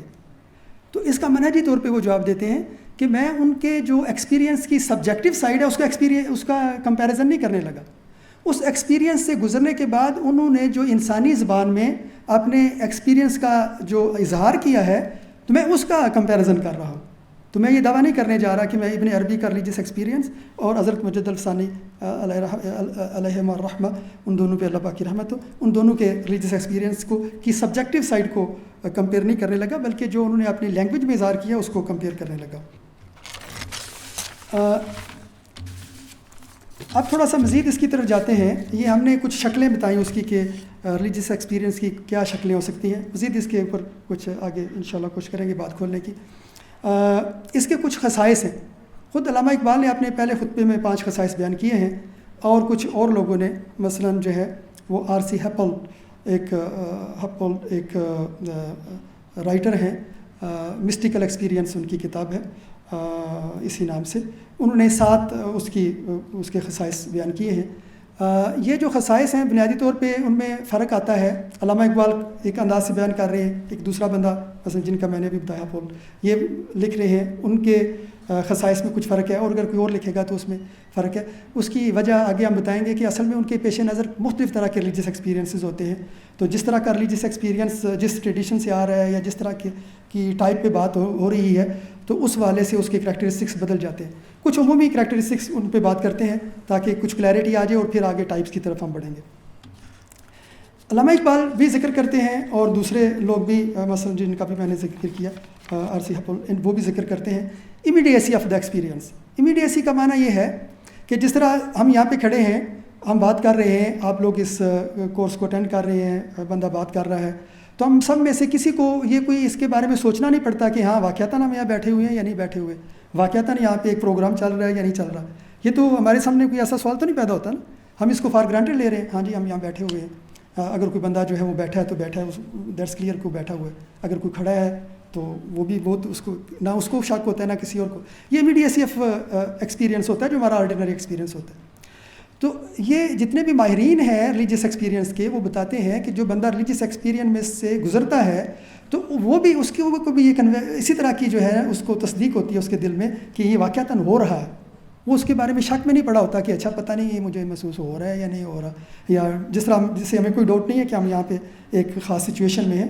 تو ریلیجیس ایکسپیرینس میں سے جو گزرنے والا بندہ ہے وہ اس کو بالکل اس کو ایک حقیقی ایکسپیرینس سمجھ رہا ہوتا ہے. دوسری بات علامہ اقبال نے بھی کی، چونکہ ہمارا مرکزی جو موضوع ہے وہ ریکنسٹرکشن ہے، علامہ اقبال ہے رحمہ اللہ، تو ہم جو ان کی جو کریکٹرسٹکس بیان کرتے ہیں ان کو ترجیح دیتے ہیں. اضافی جو ہیں وہ باقی لوگوں سے لے کے تو بات کر لیں گے. تو دوسرا جو ہے یہ ان انالائزیبل ہوتا ہے، یعنی جو ریلیجیس ایکسپیرینس جو ہوتا ہے آپ اس کو جزیات میں تقسیم کر کے وہ نہیں اس جو بندے پہ گزر رہی ہوتی ہے وہ چیزیں اس کے سامنے جو ہے وہ ساری ایک بالکل ایک ون نیس کے اندر ڈل جاتی ہیں. ہم بعد میں بتائیں گے کہ بنیادی طور پہ یہ جو ایکسپیرینس ہے ایک خاص طرح کے ٹائپ میں یہ بہت واضح اس کی کریکٹرسٹک ہوتا ہے، اور بعض جو ٹائپس ہیں ان میں اتنا زیادہ یہ نہیں ہوتا. لیکن یہ جو پہلو ہے کسی نہ کسی حد تک ضرور ہوتا ہے جس میں سبجیکٹ اور آبجیکٹ کی ڈسٹنکشن ختم ہو جاتی ہے، ٹائم لیسنس کی کیفیت ہو جاتی ہے کہ یہ جو وقت کا مرور ہے، حال ماضی مستقبل، یہ بعض کا فیڈ ہو جاتا ہے، اور ایک ساری چیزیں جو ہے ایک ہول میں ایک یونٹی میں ایک ون نیس کے اندر مرج کر جاتی ہیں جن کا انالیسس یا جن کا تجزیہ پاسبل نہیں رہتا. اچھا، ایک اور تیسری جو صفت ہے وہ ہے کہ یہ انیفیبل اسے کہتے ہیں، یا یہ کہ یہ پاسبل نہیں ہوتا کہ دوسروں کو اس کو مکمل طور پہ کمیونیکیٹ کیا جا سکے ریلیجیس ایکسپیرینس کو. یعنی جیسے کہ ہم نے عام ایکسپیرینس کے بارے میں بات کی کہ ہم کسی حد تک کر سکتے ہیں لیکن مکمل طور پہ اپنا ایکسپیرینس دوسروں کو تک کنوے نہیں کر سکتے ہوتے، انٹر سبجیکٹو ہونے کی وجہ سے ہم دوسروں کے ساتھ وہ شیئر کر لیتے ہیں. اب ریلیجیس ایکسپیرینس کا مسئلہ یہ ہے کہ اس کو انٹر سبجیکٹو لیول پہ شیئر کرنے والی بہت تھوڑی ہستیاں ہوتی ہیں، بہت تھوڑے لوگ ہوتے ہیں. تو جب وہ تھوڑے لوگ ہیں تو اس کو یہ جو ہمارا انٹر سبجیکٹو ونڈو تھی نا جسے ہم سمجھ لیتے ہیں تو وہ سمجھنے کا وہ بھی راستہ بند ہو جاتا ہے. تو اس کی کمیونیکیشن فردر مشکل ہوتی ہے ریلیجیس ایکسپیرینس کی بنسبت عام ایکسپیرینس کے، کہ دوسروں کو کما حق کو کمیونیکیٹ کیا جا سکے. اچھا، ریلیجیس ایکسپیرینس میں بعض لوگوں نے کریکٹرسٹکس میں بھی اس کو بیان کیا ہے، میں نے بھی یہاں پہ نوٹ کیے ہیں مختلف سورسز سے. تو ایک اور پہلو یہ ہوتا ہے کہ ریلیجیس ایکسپیرینس صرف فیلنگ نہیں ہوتی، اس کے اندر نوئٹک ویلیو بھی ہوتی ہے، ایپسٹمک ویلیو بھی ہوتی ہے، یعنی اس کے اندر کچھ معرفت کی بات بھی ہوتی ہے. وہ صرف ایک فیلنگ نہیں ہوتی جیسے کہ کسی کوئی خوش ہے یا کسی کو درد ہو رہا ہے. تو یہ جو فیلنگ والا اسپیکٹ ہے ریلیجیس ایکسپیرینس کا یہ تو بالکل کمیونیکیٹ نہیں ہو سکتا، چونکہ انٹر سبجیکٹو جو ونڈو تھی ہم نے جیسے عام ایکسپیرینس میں ذکر کیا وہ بھی یہاں پہ اویلیبل نہیں. تو پھر اس سبجیکٹو سائڈ کو تو بالکل ہی وہ ہمارے لیے ان ایکسیسیبل ہو گئی. لیکن جو اس کا کاگنیٹو کمپوننٹ ہے، یعنی یہ شخصیت جب ایکسپیرینس کے بعد کچھ بات بتائے گی کہ اس ایکسپیرینس کے نتیجے میں مجھے یہ معلوم ہوا ہے، یہ معرفت حاصل ہوئی ہے، یا آگے کچھ کہیں گے، تو اس میں پھر ہم کسی حد تک جو ہے وہ کمیونیکیٹ ہو سکے گی جس حد تک وہ کر سکیں گے. لیکن مکمل طور پہ 100% مکمل طور پہ وہ اس کو کمیونیکیٹ نہیں کر سکیں گے جو مسٹکس اس میں سے گزرتے ہیں. علامہ اقبال بھی اس طرف اشارہ کرتے ہیں، کہتے ہیں mystic states are more like feelings than thought. خود علامہ اقبال شروع میں وضاحت کرتے ہیں کہ مسٹک ایکسپیرینس یا ریلیجیس ایکسپیرینس اس کو فیلنگ نہیں سمجھنا چاہیے کہ صرف فیلنگ ہے، اس کے اندر نوئٹک ویلیو ہوتی ہے، ایپسٹمک ویلیو ہوتی ہے، یہ ہے پہلے موجود ہے. لیکن اگر تھاٹ اور فیلنگ کو لیں تو جو ریلیجیس ایکسپیرینس ہے it's more like feeling than like thought. یہ تھاٹ سے زیادہ فیلنگ کا اس کے اوپر رنگ غالب آتا ہے. ایک اور کریکٹرسٹک ریلیجیس ایکسپیرینس کا ہوتا ہے اس کی جو ہے نا وہ ٹرانزینس نیچر، کہ یہ بہت جلدی سے جو ہے اس کا وقت گزر جاتا ہے، یہ ہمیشہ قائم نہیں رہتی. یہ کیفیت ایسی نہیں ہوتی کہ ہمیشہ ایسی رہے گی، وہ ایکسپیرینس چلتا ہی چلا جائے گا. کوئی بھی ویسے ایکسپیرینس وہ وقتی ہوتا ہے. تو جو مذہبی ایکسپیرینس ہے یہ بھی ریلیجیس ایکسپیرینس ہے، یہ بھی بہت جلد جو ہے یہ ختم ہو جاتا ہے اور یہ مستقل وہاں پہ نہیں رہتا. یہ جو کیفیت ہے یہ مستقل نہیں رہتی، بندہ واپس آ جاتا ہے۔ اس کے بارے میں اگر اگین چونکہ حضرت علامہ اقبال بھی بہت زیادہ رلائی کرتے ہیں اپنے سارے نظام فکر کے لیے اور ریلیجیس ایکسپیرینس پہ بات کرنے کے لیے حضرت مجدد الفسانی رحمہ اللہ، تو ہم بھی دوبارہ ان کا حوالہ دے لیتے ہیں کہ ان کا جو انالیسس تھا وحدت کے ایکسپیرینس کا، تو انہوں نے کہا کہ یہ ایک وحدت و شہود ہے، جس کا معنی یہ ہے کہ یہ ایک ٹرانزٹری ایک ایکسپیرینس سے بندہ گزر رہا ہوتا ہے۔ یہ نہیں کہ آپ اس کو ایک انٹالوجیکل چیز بنا کے رکھ لیں، کہ آپ اس کو انٹالوجیکل ایک جو ہے وہ چیز سمجھ لیں، یہ ایک آپ کا ایکسپیرینس میں سے گزرتے ہیں۔ اگر آپ اس سے واپس آ جاتے ہیں اور یا اس سے بڑے لیول کا ایکسپیرینس حاصل کریں تو آپ کو پتہ چل جاتا ہے کہ یہ جو لیول تھا یہ آپ کی ایک ایکسپیرینشل لیول تھا جس پہ آپ ابھی تھے۔ چنانچہ کہ غالباً آپ نے مکتوبات میں میں نے کسی جگہ پڑھا ہے، ابھی میرے ذہن میں ان کا سورس نہیں رہا، میں نے ڈھونڈنے کی کوشش کی کہ کہاں میں نے پڑھا ان کی سورسز سے، لیکن ملا نہیں ہے۔ میں دعویٰ نہیں کر سکتا کہ کہاں پہ ہے، لیکن انہیں کسی جگہ یہ لکھا ہے، میں نے پڑھا ہے کہ انہوں نے فرمایا کہ ایک میرا جب اپنے روحانی سفر کے بارے میں کہتے ہیں کہ ایک مقام تک پہنچا تو مجھے ہر طرف وحدت نظر آ رہی تھی، پھر میں اس سے اوپر گیا، میرا سفر اس سے آگے بڑھا، تو وہاں پہ جا کے مجھے پتہ چلا کہ اگر ایک طرف نظر کریں تو وحدت نظر آتی ہے، لیکن دوسری طرف اسی مقام پہ کثرت بھی ساتھ ہی نظر آ رہی ہوتی ہے، کثرت بھی موجود ہوتی ہے اور وحدت بھی موجود ہوتی ہے۔ تو اس سے معلوم ہوا کہ یہ جو وننس کا ایکسپیرینس ہے یہ ایک سرٹن لیول پہ جا کے اس کا ایکسپیرینس ہوتا ہے، اس سے اوپر چلے جائیں تو نہیں ہوتا۔ بہرحال ابھی ہم جو کریکٹرسٹک جس کی بات کر رہے تھے وہ یہ ہے کہ یہ ٹرانزٹری ایکسپیرینس ہوتا ہے، وقتی ایکسپیرینس ہوتا ہے۔ علامہ اقبال ایک اور وہ کہتے ہیں کہ a moment of intimate association with the unique other, capital O کے ساتھ، کہ ایک ایسی ہستی کے ساتھ جو آپ کی ذات کا حصہ نہیں ہے، اس کے ساتھ ایک آپ کا خاص انٹیمیٹ ایسوسیشن قائم ہو جاتی ہے۔ یہ جو کریکٹرسٹک ہے کہ کسی ادر کے ساتھ ایک خاص انٹیمیٹ ایسوسیشن اسٹیبلش ہو جانا اور وننس کا ایکسپیرینس جس میں سبجیکٹ اور آبجیکٹ کا جو امتیاز ہے وہ ختم ہو جائے، اور آئی نیس کہ بندہ جو سمجھتا ہے کہ یہ میں ہوں اور یہ باقی چیزیں ہیں، تو یہ امتیاز ہی ختم ہو جانا اور ہر چیز کا اکٹھا ہی مرج ہو جانا، ان دو ایکسپیرینسز کو یعنی ہم کہہ سکتے ہیں کہ یہ دو ایکچولی دو ڈفرینٹ ٹائپس کے ساتھ ریلیٹ کرتے ہیں۔ ہم آگے اب اس کے بارے میں کچھ اور بات کریں گے، یہ پہلے کریکٹرسٹکس پہ بات کو پورا کر لیں۔ اور آخری چیز وہ ہے کہ نوئٹک ویلیو ہوتی ہے، ہم جیسے پہلے اشارہ کر چکے ہیں کہ ریلیجیس ایکسپیرینس میں اس کے بعد اس میں صرف فیلنگ کا پہلو نہیں ہوتا بلکہ اس میں تھاٹ کا پہلو بھی اس کے ساتھ شامل ہوتا ہے۔ اچھا، ٹائپس کی طرف بڑھیں گے تو پھر ہم نا عشق کی طرف آئیں گے جب ہم ٹائپس میں جائیں گے، تو یہ جو آگے بڑھنے سے پہلے کوئی ایک بات کرنا چاہتے ہیں کہ یہ کیسے پتہ چلے کہ کون سا ریلیجیس ایکسپیرینس اتھینٹک ہے اور کون سا ریلیجیس ایکسپیرینس ان اتھینٹک ہے، وہ ویسے بندہ دعویٰ کر رہا ہے، جھوٹ بول رہا ہے، یا خدا نخواستہ ڈرامہ کر رہا ہے، یا کوئی مفادات حاصل کرنے کے لیے، لیڈر بننے کے لیے، یا کسی اور پرپز کے لیے۔ تو علامہ اقبال بھی اس کا ذکر کرتے ہیں اور باقی جو فلاسفرز آف ریلیجن ہیں وہ بھی اس کا ذکر کرتے ہیں۔ تو عام طور پہ 2-3 طریقوں سے اس کا پتہ کیا جا سکتا ہوتا ہے بالواسطہ طور پہ۔ تو علامہ اقبال کہتے ہیں کہ ایک تو اس کا فلسافیکل ٹیسٹ ہوتا ہے، یعنی آپ کہہ لیں کہ فکری انداز سے آپ دیکھ سکتے ہیں کہ اس بندے نے جب ٹیسٹ جو اس ریلیجیس ایکسپیرینس سے گزرا ہے تو کیا ایکسپیرینس سے گزرنے کے بعد اس کی شخصیت نفسیاتی طور پہ اور جو یہ باتیں کر رہا ہے تو وہ اس نے اول فول باتیں کرنا شروع کر دی ہیں، یا وہ ایسی باتیں کر دی ہیں جن کے اندر وزڈم ہے، حکمت ہے، اور پہلے سے زیادہ گہری باتیں کرنا شروع کر دی۔ جو کچھ وہ تعلیم ایکسپیرینس کے بعد جو کچھ بات کر رہا ہے، وہ جو کچھ پیش کر رہا ہے، کیا وہ فلسافیکلی پلازیبل باتیں کر رہا ہے بندہ، یا یہ یوں محسوس ہوتا ہے کہ اس کا جو سائیکولوجیکل جو اس کی شخصیت ہے وہ ڈیرینجڈ ہو گئی ہے، وہ ڈسٹرب ہو گئی ہے۔ اس کو بہت ہی آسان کرتے ہوئے ہم یہ کہہ سکتے ہیں کہ ایک تو اس چیز سے اندازہ ہو سکتا ہے۔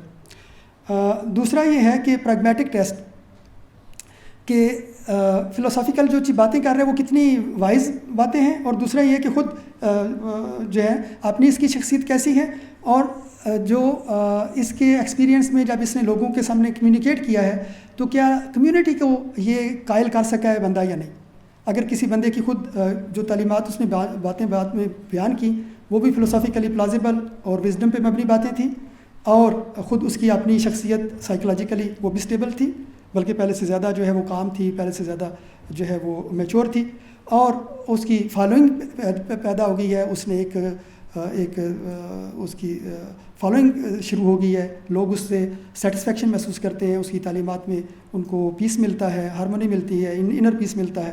تو یہ ایک پریگمیٹک ٹیسٹ ہوتا ہے کہ شاید موسٹ پروبیبلی اس بندے کا جو دعویٰ ہے وہ درست ہے. اور اس کے علاوہ ایک تیسری بات یہ ہوتی ہے پیر ویریفیکیشن، کہ اس طرح کے جو ایکسپیرینس سے آج کل کے زمانے میں مثلا اگر کسی بندے کا کوئی شیخ ہے یا اس کے کوئی اور ساتھی ہیں تو ان کو وہ اپنا ایکسپیرینس شیئر کرتا ہے تو وہ کہتے ہیں کہ ہاں جب اس چیز سے گزریں تو ایسے ہی ایکسپیرینس ہوتا ہے، تو وہ تصدیق کر دیتے ہیں کہ آپ درست کہہ رہے ہیں، آپ کو کوئی مغالطہ نہیں لگ رہا، آپ کو کوئی ہیلوسینیشن نہیں ہو رہی، یا آپ جان بوجھ کے کوئی جھوٹ نہیں بول رہے، یا ویسے نفسیاتی طور پہ آپ کو کوئی عارضہ طاری نہیں ہے بلکہ واقعتاً آپ کو کوئی ایکسپیرینس ہو رہا ہے. تو عام طور پہ پیرز جو ہوتے ہیں، جو ساتھی ہوتے ہیں، وہ بتا دیتے ہیں، اور اگر کسی کا کوئی شیخ ہو، گرو ہو، تو وہ بھی تصدیق کرنے کے یا نہ تصدیق کرنے کے اس پوزیشن میں ہوتے ہیں کہ وہ بتا دیں. اب ہم تھوڑے سے ٹائپس کی طرف آتے ہیں، اور اسی سے ہمارا جو دوسرا موضوع ہے اس کی طرف بات بڑھ جائے گی ہماری، کہ مجھے اگر بتا دیجیے وقت کتنا ہے. جی کویشچنز درمیان میں کریں یا آخر میں کر لیں؟ جی چل ٹھیک ہے. وقت کتنا باقی رہے گا آرگنائزر سے بتا دیں. جی اچھا ٹھیک ہے، ہمارے پاس ابھی وقت ہے، بات کر سکتے. جی ٹھیک ہے. جی تو بنیادی طور پہ یہ جو کریکٹرسٹکس بیان کیے ہیں ہم نے، ان میں بھی ہم نے اشارہ کیا تھا، اور خاص طور پہ جو مختلف مذہبی ٹریڈیشنز ہیں ان کو اگر ہم سامنے رکھیں تو دو طرح کے ریلیجیس ایکسپیرینسز ہوتے ہیں، دو بڑی ان کی قسمیں ہوتی ہیں. جہاں تک میں نے ریکنسٹرکشن کو پڑھا ہے، ریکنسٹرکشن سے یہ جو دو طرح کے ایکسپیرینس کی بات بہت کلیئر ہو کے سامنے نہیں آتی. شاید علامہ اقبال کے پیش نظر یہ ظاہر ہے کہ وہ ریلیجیس ایکسپیرینس پہ as a philosopher of religion بات نہیں کر رہے تھے، وہ تو ان کا ایک اور پرپز تھا. لیکن جو فلاسفی آف ریلیجن میں جب ریلیجیس ایکسپیرینس پہ بات کی جاتی ہے تو ان دو ٹائپس کا علیحدہ سے بطور خاص ذکر کیا جاتا ہے. شاید ہی کوئی مسٹیسزم پہ، کمپیریٹیو مسٹیسزم پہ یا ریلیجیس ایکسپیرینس پہ بک چیپٹر یا بک ہوتی ہے جو ان کا ذکر نہ کرے. وہ کیا ہوتی ہے کہ مسٹیسزم یا مسٹیکل ایکسپیرینس اور ریلیجیس ایکسپیرینس، اگر ہم اس کو انٹرچینجیبلی یوز کریں تو دو طرح کے ہوتے ہیں. ایک ہوتا ہے مسٹیسزم آف لو اینڈ یونین، اور ایک ہوتا ہے مسٹیسزم آف نالج یا انٹروسپیکشن. ایک مسٹیسزم کی یا ایک ریلیجیس ایکسپیرینس کی ٹائپ یہ ہے جس میں ایک آپ کا، جیسے علامہ اقبال نے کہا کہ ایک یونیک ادر ہوتا ہے اور آپ کو اس کے ساتھ ایک انٹیمیٹ ایسوسیشن یا ایفیلیشن محسوس ہوتی ہے. اس کی یہ یوں لگتا ہے کہ اس کی گریس مجھے حاصل ہوئی ہے، رحمت حاصل ہوئی ہے، اس کا قرب حاصل ہوا ہے، اس کی محبت پا لی ہے آپ نے، اس کا قرب پا لیا ہے، یا اس کی مختلف شکلیں ہو سکتی ہیں. لیکن آپ ہیں اور وہ جو جس کا آپ ایکسپیرینس جس ریالٹی کا پا رہے ہیں وہ ایک ادر ہے، ایک یونیک ادر ہے. اسے مسٹیسزم آف لو کہتے ہیں. اس میں بنیادی طور پہ جو ڈرائیو ہوتی ہے، جو بنیادی طور پہ جو امپیٹس ہوتا ہے وہ لو ہوتا ہے، کہ آپ کا جذبہ محبت ہوتا ہے جو سالک ہے یا مجذوب ہے، کہ وہ محبت کی وجہ سے اس کو خدا کو پانا چاہتا ہے، اس الٹیمیٹ ریالٹی کو پانا چاہتا ہے اور اس کی محبت پانا چاہتا ہوتا ہے. اور اگر ایکسپیرینس حاصل ہوا ہے تو اس کا ایکسپیرینس اسی طرح کا ہوتا ہے کہ اس نے یہ چیز پائی ہے. دوسرا جو ہے وہ مسٹیسزم آف انٹروسپیکشن یا مسٹیسزم آف نالج کہتے ہیں. یہ وہ ہے جس میں ہم نے ذکر کیا تھا کہ انسان کا جو آئی نیس ہے، کہ یہ جو بندہ سمجھتا ہے کہ یہ میری شخصیت ہے، میری ہویت ہے، میری ایگو ہے، میں ہوں، تو یہ کانسیپٹ چلا جاتا ہے. اپنا علیحدہ شخصیت ہونا، اپنی شخصیت کا علیحدہ ایک متمیز شخصیت ہونا، اس کا تصور بندے کا وہ جاتا رہتا ہے. اس کو ایک مسٹک نے، نان مسلم مسٹک نے، شری راما کرشنا 1886 میں فوت ہوئے ہیں. ان نے ایک بڑی اچھی مثال سے اس کی وضاحت کی ہے. وہ کہتے ہیں کہ آپ یوں سمجھیں کہ ایک نمک کی بنی ہوئی گڑیا ہو اور اس کو سمندر میں پھینک دیا جائے اور اس کے ذمہ یہ کام ہو کہ اس نے سمندر کی گہرائی ماپ کے آنا ہے. تو کیا آپ سمجھتے ہیں کہ وہ گڑیا جو ہے سمندر کی گہرائی ماپ کے واپس آ سکے گی؟ کیونکہ جب تک واپس نہیں آ سکے گی. اس لیے کہ جب تک وہ تہہ تک پہنچے گی اس وقت تک وہ سمندر میں تحلیل ہو جائے گی، اس کی اپنی علیحدہ کوئی شخصیت باقی نہیں رہے گی. تو یہ جو مسٹیسزم ہوتا ہے، مسٹیسزم آف انٹروسپیکشن، جس میں وہ انسان جو ہے نا وہ خارج کی طرف یا کسی دوسرے سے محبت کی بجائے اپنی جو روح ہے اس کی طرف توجہ کرتا ہے اور اس کی حقیقت کو پانے کی کوشش کرتا ہے. الٹیمیٹلی جو یہ مذہبی نظامات ہوتے ہیں، خاص طور پہ جو ہندوستانی مذاہب کے نظامات ہیں، تو الٹیمیٹلی پھر اس کو یہ معرفت حاصل ہوتی ہے ان کے نقطہ نظر کے مطابق کہ جو انفرادی روح ہے یہ کائناتی روح جو ہے یا جو پرماتما ہے اس سے کوئی علیحدہ شخصیت نہیں تھی. تو یہ جو بنیادی طور پہ دو طرح کے مسٹیکل ایکسپیرینس ہیں یا ریلیجیس ایکسپیرینس ہیں، یعنی مسٹیسزم آف لو اور مسٹیسزم آف انٹروسپیکشن، یہ بنیادی طور پہ ان کا تعلق سمجھنے والے ابھی بھی سمجھ چکے ہوں گے، اشارہ ہو چکا اس کا، کہ اس کا تعلق آپ کی اس نقطہ نظر سے ہے کہ الٹیمیٹ ریالٹی کے بارے میں آپ کا تصور کیا ہے، اور الٹیمیٹ ریالٹی کا جو تصور ہوگا اسی طرح کا مسٹیسزم ہوگا، اسی طرح کا ریلیجیس ایکسپیرینس ہوگا. اگر الٹیمیٹ ریالٹی امپرسنل ہے، وہ ایک پرسن نہیں ہے، امپرسنل ریالٹی ہے، تو پھر مسٹیسزم جو ہے اور ایکسپیرینس جو ہے وہ ایکسپیرینس آف انٹروسپیکشن ہے، اور وہ ہے جس میں آپ کی ہویت ضائع ہو جاتی ہے اور زائل ہو جاتی ہے اور آپ ایک ون نیس کے اندر مرج کر جاتے ہیں، یا یہ جو ایکسپیرینس سے گزرنے والا اس میں اپنی ہویت اس کی ختم ہو جاتی ہے اور ایک ون نیس کے اندر وہ مرج کر جاتی ہے، فنا ہو جاتی ہے. جی، فنا جو لفظ استعمال ہوتا ہے. اور اگر الٹیمیٹ ریالٹی کو پرسن کے طور پہ کنسیو کیا جائے کہ وہ خدا ہے اور وہ اس کی صفات ہیں، اس کے اسماء ہیں، وہ دعائیں سنتا ہے، اس کے قریب ہوا جا سکتا ہے، وہ ناراض ہو جاتا ہے، وہ راضی ہوتا ہے، یہ جیسے سامیہ دیان میں خاص طور پہ خدا کا جو تصور پایا جاتا ہے، تو اس میں ظاہر ہے اس کے ساتھ ایک محبت کا تعلق قائم کیا جا سکتا ہے. اچھا، ہندو روایت کو اگر دیکھیں، ہندو مذہبی روایت میں، تو اس میں یہ دو مختلف طرح کے جو کنسیپشنز آف الٹیمیٹ ریالٹی ہیں، یہ کس طرح مختلف طرح کے ریلیجیس ایکسپیرینس کی طرف لے جاتے ہیں، یہ زیادہ کلیئرلی واضح ہو جاتا ہے. کیونکہ تقریباً 8ویں صدی میں شنکراچاریہ نے ویدانت فلاسفی کی ایسی تشریح کی جس میں الٹیمیٹ ریالٹی کو بالکل امپرسنل اس کی انٹرپریٹیشن کی گئی، اس کو پرسنل ریالٹی کے طور پہ پیش نہیں کیا گیا. تو اس کے بعد جتنے بھی ہندو مسٹک تھے تو ان کا انداز ظاہر ہے وہ یہ مسٹیسزم آف انٹروسپیکشن والا ہی ہوتا تھا، خود شنکراچاریہ کا بھی. لیکن آگے 12ویں صدی کے لگ بھگ جب شری رامانوجا آئے تو انہوں نے اور بعد ولبھ آچاریہ اور مادھو اور ان کے انٹرپریٹرز آئے جنہوں نے ویدانت فلاسفی کی ایسی تشریحات کی جس میں ایک مشخص خدا، ایسا خدا جس کی ایک شخصیت ہے، جیسے جس کی صفات ہوتی ہیں، جس کے اسماء ہوتے ہیں، اس کا تصور ممکن ہے. تو جب انہوں نے یہ نظریہ ویدانت کا دوسری تعبیر پیش کی تو اس کے بعد پھر ہندوستان میں بھکتی تحریک شروع ہو گئی. اکثر ہم نے سنا ہوگا یہ بھگت کبیر، رامانندا اور گرو نانک، یہ ساری جو شخصیات ہیں بنیادی طور پہ یہ بھکتی موومنٹ کی مختلف شخصیات ہیں. ادھر بنگال میں چیتنیا، تو یہ ساری بھکتی موومنٹ اس لیے پاسبل ہو سکی کہ رامانوجا نے اور مادھواچاریہ اور رامانوجاچاریہ ان لوگوں نے ایک ایسا ویدانت کی ایک ایسی تشریح کی جس میں الٹیمیٹ ریالٹی کو پرسن کے طور پہ بھی کنسیو کیا جا سکتا ہے. جب پرسن کے طور پہ کنسیو کیا جا سکتا ہے تو پھر اس سے محبت بھی کی جا سکتی ہے. اگر اس کو پرسن کے طور پہ کنسیو ہی نہیں کیا جا سکتا تو پھر اس سے محبت کا تعلق نہیں ہوگا، پھر صرف اس کی معرفت پانے والی بات ہو جاتی ہے. ہندو ٹریڈیشن میں ہی اس کو یہ جو آئینس کے زائل ہونے کا جو ایکسپیرینس ہے اس کو جو ہے اس طرح بھی بیان کیا گیا ہے کہ کیسے زائل ہوتی ہے. سمجھنے کے لیے ظاہر ہے ہمیں کمپیریٹری سمجھ رہے ہیں تو ساری ٹریڈیشن سے بات لے سکتے ہیں سمجھنے کے لیے. وہ یہ کہتے ہیں کہ جتنی بھی دنیا ہے نا یہ ساری ایک مایا ہے. مایا دھوکے کو کہتے ہیں کہ ایک فریب نظر ہے. جو کچھ نظر آ رہا ہے ویدانت فلاسفی میں تو کے مطابق یہ سب ایک مایا ہے، ایک دھوکہ ہے. لیکن دھوکہ دو طرح کا ہوتا ہے. یہ جو ہمیں دھوکہ لگتا ہے نا دیکھنے میں تو دو طرح کا لگتا ہے. ایک طرح کا دھوکہ یہ ہوتا ہے کہ ہم کوئی چیز دیکھ رہے ہوتے ہیں لیکن اصل میں وہ چیز ہوتی ہی نہیں ہے وہاں پہ. مثلا ریگستان ہے تو دیکھنے والا دیکھ رہا ہے کہ کو 2-3 کلومیٹر دور اس کی نظر جہاں جا رہی ہے وہ دیکھ رہا ہے کہ وہاں پہ پانی ہے، تو وہ چل کے وہاں پہ جاتا ہے تو وہاں پہ اسے کیا ملتا ہے؟ وہاں پہ کچھ بھی نہیں ہوتا. یہ نہیں کہ پانی نہیں ہے تو لسی مل گئی ہے یا شربت مل گیا ہے یا کچھ اور مل گیا، کچھ بھی نہیں ہے. یعنی وہاں پہ اسے کچھ نہیں، وہ سمجھتے یہ ایسا دھوکہ تھا کہ کوئی چیز نہیں تھی اور اس کو کچھ نظر آ رہا تھا. ایک دوسری طرح کا دھوکہ ہوتا ہے کہ کوئی بندہ ہے وہ لکڑی کا پرانے زمانے کا جو چھت ہوتا تھا، مثال پرانے زمانوں کی ہے، آج کل تو کنکریٹ کے چھت ہوتے ہیں، مثال شاید اتنی نہیں منطبق ہونے والی، کہ چھت پہ کوئی بندہ دیکھتا ہے کہ ایک سانپ لٹکا ہوا ہے اس سے لکڑی کی شتیر سے، تو اس کے قریب جا کے دیکھتا ہے اس کو مارنے کے لیے، تو جا کے قریب جا کے پاتا ہے کہ وہ سانپ نہیں ہے، اصل میں وہ رسی ہے. تو اس کو بھی دھوکہ لگ رہا تھا، لیکن یہ دوسری طرح کا دھوکہ تھا. یعنی یہ چیز کو کچھ اور سمجھ رہا تھا اور اصل میں چیز کچھ اور تھی.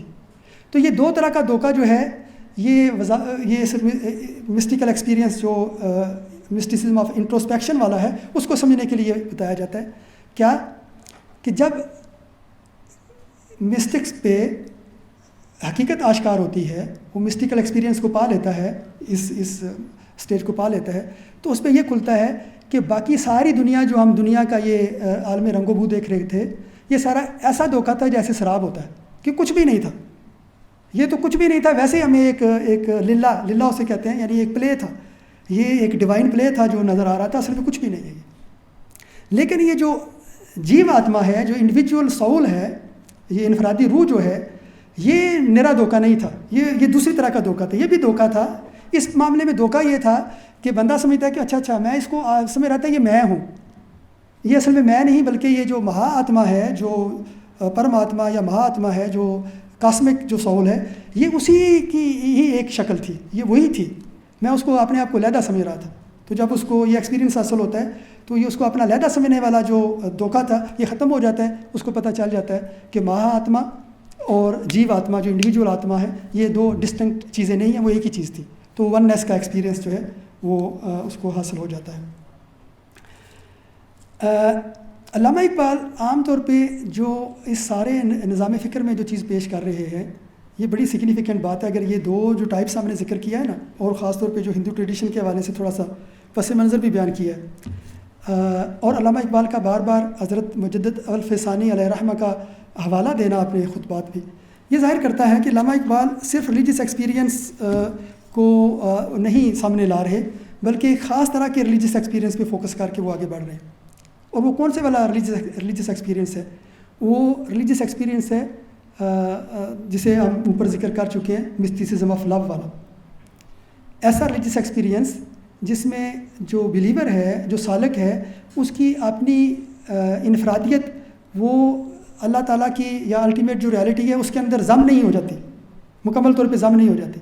اصل میں یہ وہی ڈرائیو ہے، یہ اصل میں وہی انٹلیکچوئل ڈرائیو ہے جو حضرت مجدد الفسانی علیہ رحمہ نے اپنے زمانے میں کی تھی۔ ان کو یہ لگ رہا تھا کہ ویدانت فلاسفی اور جو صوفی وحدت وجود کا تصور ہے، یہ آپس میں اس طرح مکس اپ ہو رہے ہیں کہ ہندوستان میں اسلامی مذہبی روایت کا ہندو مذہبی روایت کے اندر مکس ہو جانے کا خطرہ پیدا ہو گیا، اس کے اندر ضم ہو جانے کا خطرہ پیدا ہو گیا۔ اس لیے انہوں نے وحدت شہود کا، وحدت وجود کے بالمقابل ایک نظریہ پیش کیا یا وضاحت پیش کی کہ آپ جو ہے یہ ایک انٹالوجیکل اس کو ریالٹی کے طور پہ نہ لیں، ایکسپیرینشل ایک ریالٹی کے طور پہ لیں، اور اس کو نگیٹ بھی نہیں کر رہے لیکن ایک خاص لیول پہ ایکسیپٹ کر رہے ہیں، اس کو انٹالوجیکل ریالٹی نہ لیں، تاکہ جو انفرادی اور یونیک آئیڈینٹی ہے، اسلامی آئیڈینٹی ہے اور اسلامی سویلائزیشن کی، اسلامک ریلیجن کی، وہ مرج نہ ہو جائے ہندو آئیڈینٹی میں۔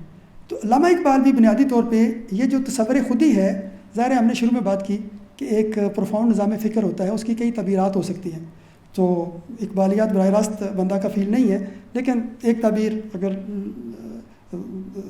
سوچنے کے لیے میں پیش کر رہا ہوں، یہ بھی ہے کہ علامہ اقبال کا تصور خودی بھی بنیادی طور پہ یہی ہے کہ علامہ، اور خطبات میں یہ بات مترشح ہوتی ہے کہ علامہ اقبال یہ کہہ رہے ہیں کہ انسان جو ہے وہ ایسا اپنے آپ کو اسپرچولی ایوالو کرے، ایسے ارتقاء سے گزرے کہ اس کی ایگو اپنے آپ کو جب وہ الٹیمیٹ ریالٹی کے سامنے جائے تو اپنا آپ جو ہے وہ سنبھال سکے اور اپنی ہویت جو ہے وہ برقرار رکھ سکے۔ گویا کہ علامہ اقبال جس ایکسپیرینس تک لے جانا چاہتے ہیں وہ مسٹیسزم آف لو والا ہے۔ یہاں تک ہم نے بات کی اور دونوں طرح کی جو ایکسپیرینسز ہیں ان کی بات کی، اور ایک لحاظ سے یہ جو ہماری گفتگو ہے، یہ جو ہمارا دوسرا تصور ہے عشق والا، اس کے اندر ہم آلریڈی ہم وہاں تک اس طرف آ رہے ہیں، اب یہ آ چکے ہیں۔ یہ جو ڈائیکاٹمیز ہوتی ہیں، دوئیاں ہوتی ہیں، یہ جو دو، یہ ہم کہتے ہیں کہ کسی تصور کو سمجھنے کے لیے اس کو دو حصے بنا دیتے ہیں، ایک یہ ہے ایک یہ ہے۔ یہ بنیادی طور پہ کسی تصور کو سمجھنے کے لیے، ابتدا کرنے کے لیے تو اچھی اسٹریٹجی ہوتی ہے، اچھی منہجی اسٹریٹجی ہوتی ہے، لیکن یہ جو دوئی ہوتی ہے اس کو آپ نے اسٹیریوٹائپ نہیں بنا لینا رہتا، اس کو پکا کر دیں کہ بالکل یہ ایک چیز ہے اور یہ بالکل علیحدہ ہے، تو یہ اکثر ڈسٹارشن پیدا کرتی ہے۔ جو ڈائیکاٹمیز ہیں یہ اکثر ڈسٹارشن پیدا کرتی ہے۔ تو یہاں پہ بھی اس معاملے میں بھی یہ جو مسٹیسزم آف لو اور مسٹیسزم آف انٹروسپیکشن جو ہم بات کر رہے ہیں، ان دونوں کی بھی ایسی ریجڈ ڈائیکاٹمی نہیں ہے کہ آپس میں ان کا بالکل کوئی تعلق ہی نہیں ہے، بلکہ جو معرفت کا تصوف ہوگا، جو معرفت کے راستے پہ چل کے ریلیجس ایکسپیرینس آئے گا اس میں بھی محبت کا پہلو ہو سکتا ہے، اور جو محبت کی لائن سے چل کے اور لو کے راستے سے جو ایکسپیرینس تک پہنچیں گے اس میں بھی انٹروسپیکشن ہو سکتی ہے، اس میں بھی یہ جو نالج ہے اس میں بھی نالج کا پہلو، معرفت کا پہلو اس میں بھی آ سکتا ہے. سائملٹینیسلی بھی ہو سکتے ہیں، یعنی بنیادی میں نے عرض کیا نا کہ سمجھنے کے لیے، ابتدائی طور پہ سمجھنے کے لیے کہ دو ٹائپس ہو سکتی ہیں. بعض کا پریفرنس کا فرق ہو سکتا ہے، بعض کا جو ہے ان کے اندر انٹیگریشن بھی پاسبل ہوتی ہے. بنیادی طور پہ یہ اگین ہم واپس جائیں اور پرپسفلی ہم نے بیان کیا تھا کہ 3 پہلو ہیں جو حدیث جبرائیل میں بیان کیے گئے ہیں، ایکشن کا، اور علامہ اقبال نے بھی اپنے پہلے خطبے میں بھی ذکر کیا، ایکشن کا، فیلنگ کا اور تھاٹ کا.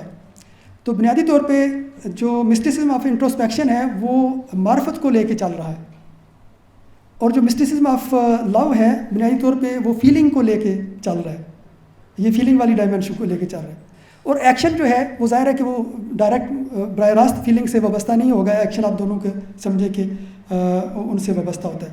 یہ جو انٹیگریشن والی بات کی ہے تو یہ اسلامی، واپس آتے ہیں اسلامی ٹریڈیشن کی طرف، تو اپنی اسلامی ٹریڈیشن کی طرف، تو یہ ہمارے ہاں یہ کہتے ہیں نا کہ شریعت میں اور طریقت میں فرق نہیں ہے، اور ہم نے یہ جو اسلام، ایمان اور احسان ٹرمیں بھی اپنی لے لیتے ہیں، ہم اسلامی روایت کی طرف آئے ہیں تو ان 3 ٹرموں کی بات کی. تو اگر ہم غور کریں تو احسان پرفیکشن کو کہتے ہیں لفظی طور پہ، بیوٹیچیوڈ، اس کا ترجمہ بیوٹیچیوڈ کیا جا سکتا ہے احسان کا، یا پرفیکشن کیا جا سکتا ہے. تو پرفیکشن تو کسی دوسری چیز کی ہوتی ہے، پرفیکشن خود سے تو کھڑی نہیں ہو سکتی. یعنی ہم آج کل تو ایموجیز بن گئے ہیں، یہ جو کمپیوٹرز پہ اور واٹس ایپ وغیرہ پہ ایموجیز ہوتے ہیں کہ بغیر، لیکن ایموجی بھی بہرحال کوئی نہ کوئی تصویر تو چہرے کی بنی ہوتی ہے. تو ہم مسکراہٹ کا چہرے کے بغیر تو تصور نہیں کر سکتے نا. جو ہی ہم کہیں گے کہ مسکرانا تو ظاہر چہرہ ہونا ضروری ہے اس کے لیے، چہرے کے بغیر تو مسکراہٹ نہیں ہو سکتی، کیونکہ چہرہ ایک جو ہے نا مسکراہٹ جو ہے ایک عرض ہے، ایک کیفیت ہے جو کسی چہرے پہ طاری ہوگی، اس کی ایک وصف ہے اس کا.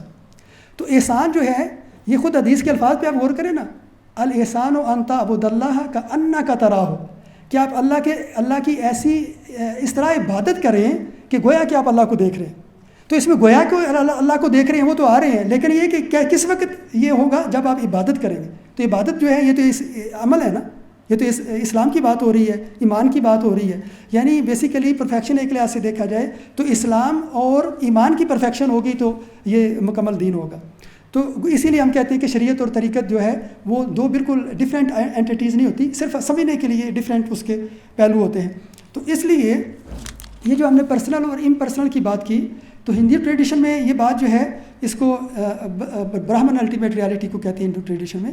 تو امپرسنل ریالٹی کو نرگنا برہمن کہتے ہیں، اور پرسنل ریالٹی جب گاڈ کو پرسن کے طور پہ کنسیو کیا جائے تو پرسنل اس کو سگنا برہمن کہتے ہیں، یعنی صفات والی ہستی.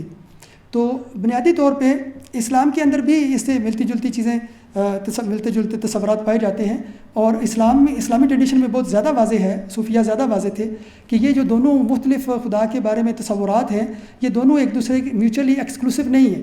یعنی یہ نہیں ہے کہ آپ جب نا خدا کو پرسنل مان رہے ہیں تو اس کو اس طرح کا پرسن مان لیتے ہیں جیسے عام انسان پرسن ہوتے ہیں. تو امپرسنل ریالٹی یا پرسنل گاڈ کو یہ ماننا یہ میوچلی ایکسکلوسیو باتیں نہیں ہیں. اصل بات یہ ہے کہ اللہ تعالیٰ کی کنہ تک تو ہم پہنچ نہیں سکتے، الٹیمیٹ ریالٹی کی کنہ تک تو پہنچ نہیں سکتے.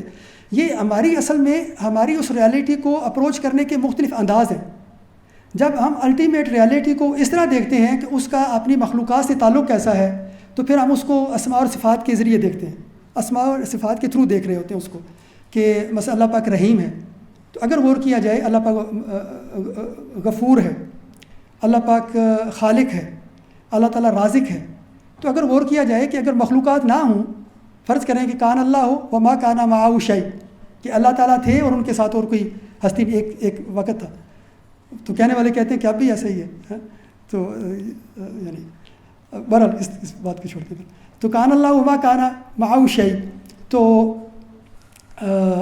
جب اللہ تعالیٰ کے تخلیق سے پہلے، خلق سے پہلے اللہ تعالیٰ تھے تو کوئی مخلوقات نہیں تھی. تو آپ اس وقت کیسے تصور کر سکتے ہیں رازق کا، خالق کا؟ یعنی اللہ پاک تو اس وقت کوئی چیز خلق نہیں فرما رہے، نہ کسی کو رزق عطا فرما رہے، مخلوقات تو ابھی ہے نہیں.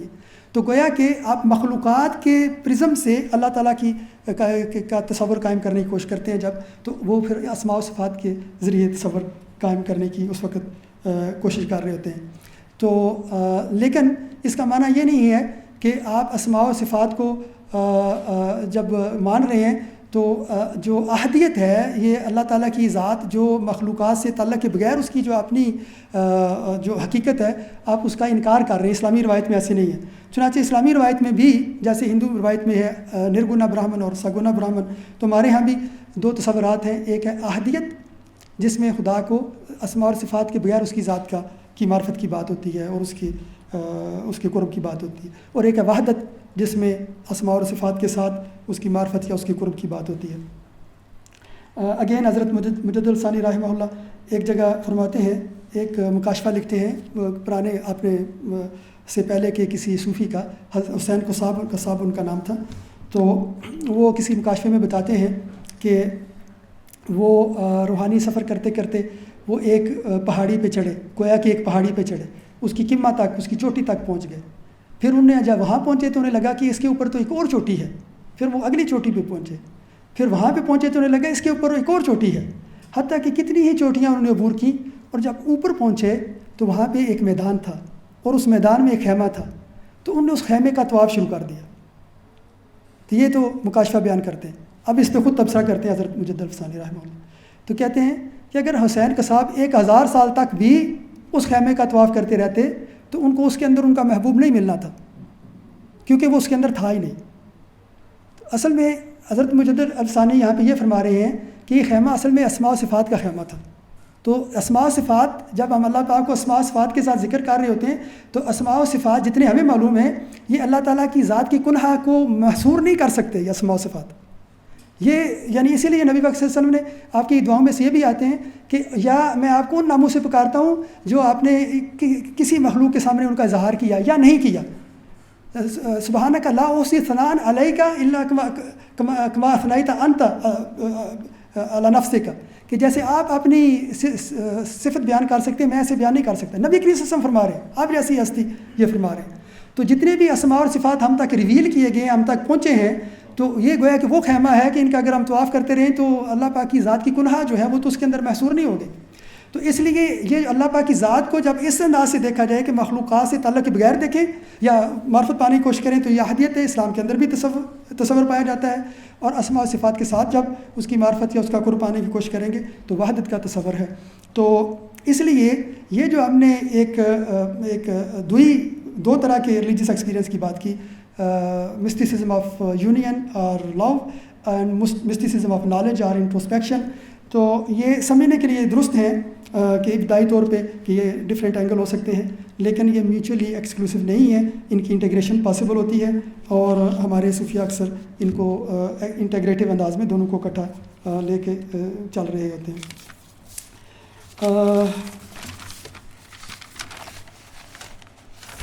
جو چیزیں میں نے نوٹ کی تھی وہ ان میں سے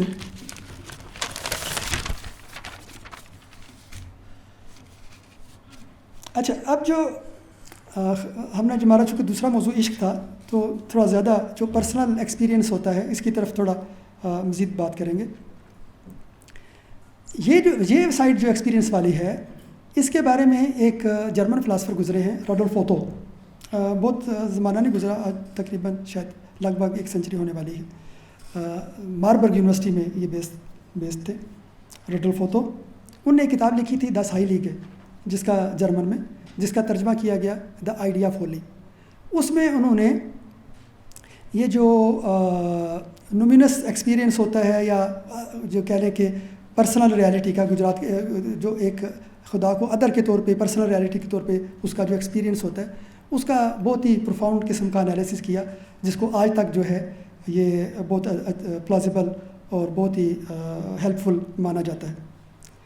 انہوں نے کہا کہ یہ جو ایکسپیرینس ہوتا ہے اس کے اندر 3 پہلو پائے جاتے ہیں، اور یہ بڑی کنونسنگ بات لگتی ہے. ہم بھی سنیں گے تو ہمیں لگے گا ہاں واقعتاً بڑی کنونسنگ بات لگی. 3 سائملٹینیسلی 3 پہلو پائے جاتے ہوتے ہیں. ایک یہ کہ یہ یوں محسوس ہوتا ہے کہ یہ جو یونیک ادر ہے جس کا ہمیں قرب حاصل ہو رہا ہے، جس کی ہمیں معرفت حاصل ہو رہی ہے، جس کے ساتھ یونین ہو رہا ہے، بعض مذہبی روایات کے مطابق الحاق ہو رہا ہے، یہ جو ہے نا اس کے اندر آ پایا جاتا ہے، رو پایا جاتا ہے، جلال پایا جاتا ہے.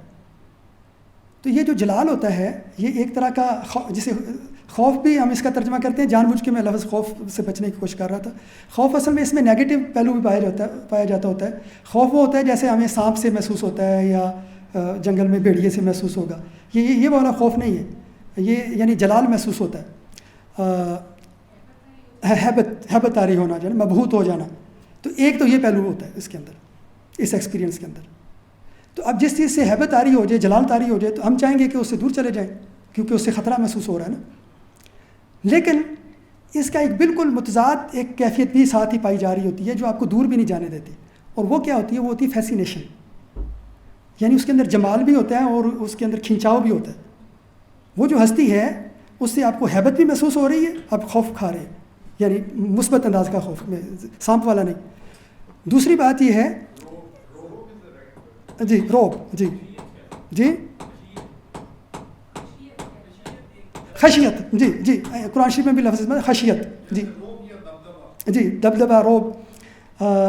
اچھا یہ روب کی بات ہے، چلے عورتوں کو اسی جگہ اگر آتے ہیں اس طرح واپس. ہمارے ایک صوفی فرماتے کہتے ہیں کہ جو بندہ، اصل میں روب تو اللہ تعالیٰ کا ہے نا، جلال اللہ تعالیٰ کا ہوتا ہے. جو بندہ اللہ پاک کا جتنا قریب ہوگا اس کا اپنا اتنا ہی روب ہوتا ہے. تو چونکہ نبی کریم صلی اللہ علیہ وسلم انسانوں میں سب سے زیادہ قریب ہے، تو کانا قاب قوسین او ادنیٰ، تو آپ سے اللہ تعالیٰ کے سے آپ سے زیادہ تو قریب نہیں ہے. تو آپ سے نے فرمایا ہے نصرت بالرعب مسیرۃ شہر، کہ جب میں لشکر لے کے چلوں تو 1 مہینے کی مسافت سے میرا روب ہوتا ہے. تو کسی اللہ والے نے کہا کہ جو بندہ جتنا اللہ والا ہوتا ہے اس کے قریب ہوتا ہے تو اس کا بھی پھر ایسا ہی روب ہوتا ہے. تو جب خود اللہ والوں کا ایسا ہی روب ہوتا ہے یا اللہ کے نبی کا ایسے روب ہے تو پھر خود خدا کا کیسے روب ہوگا. تو پہلی کیفیت ہے روب.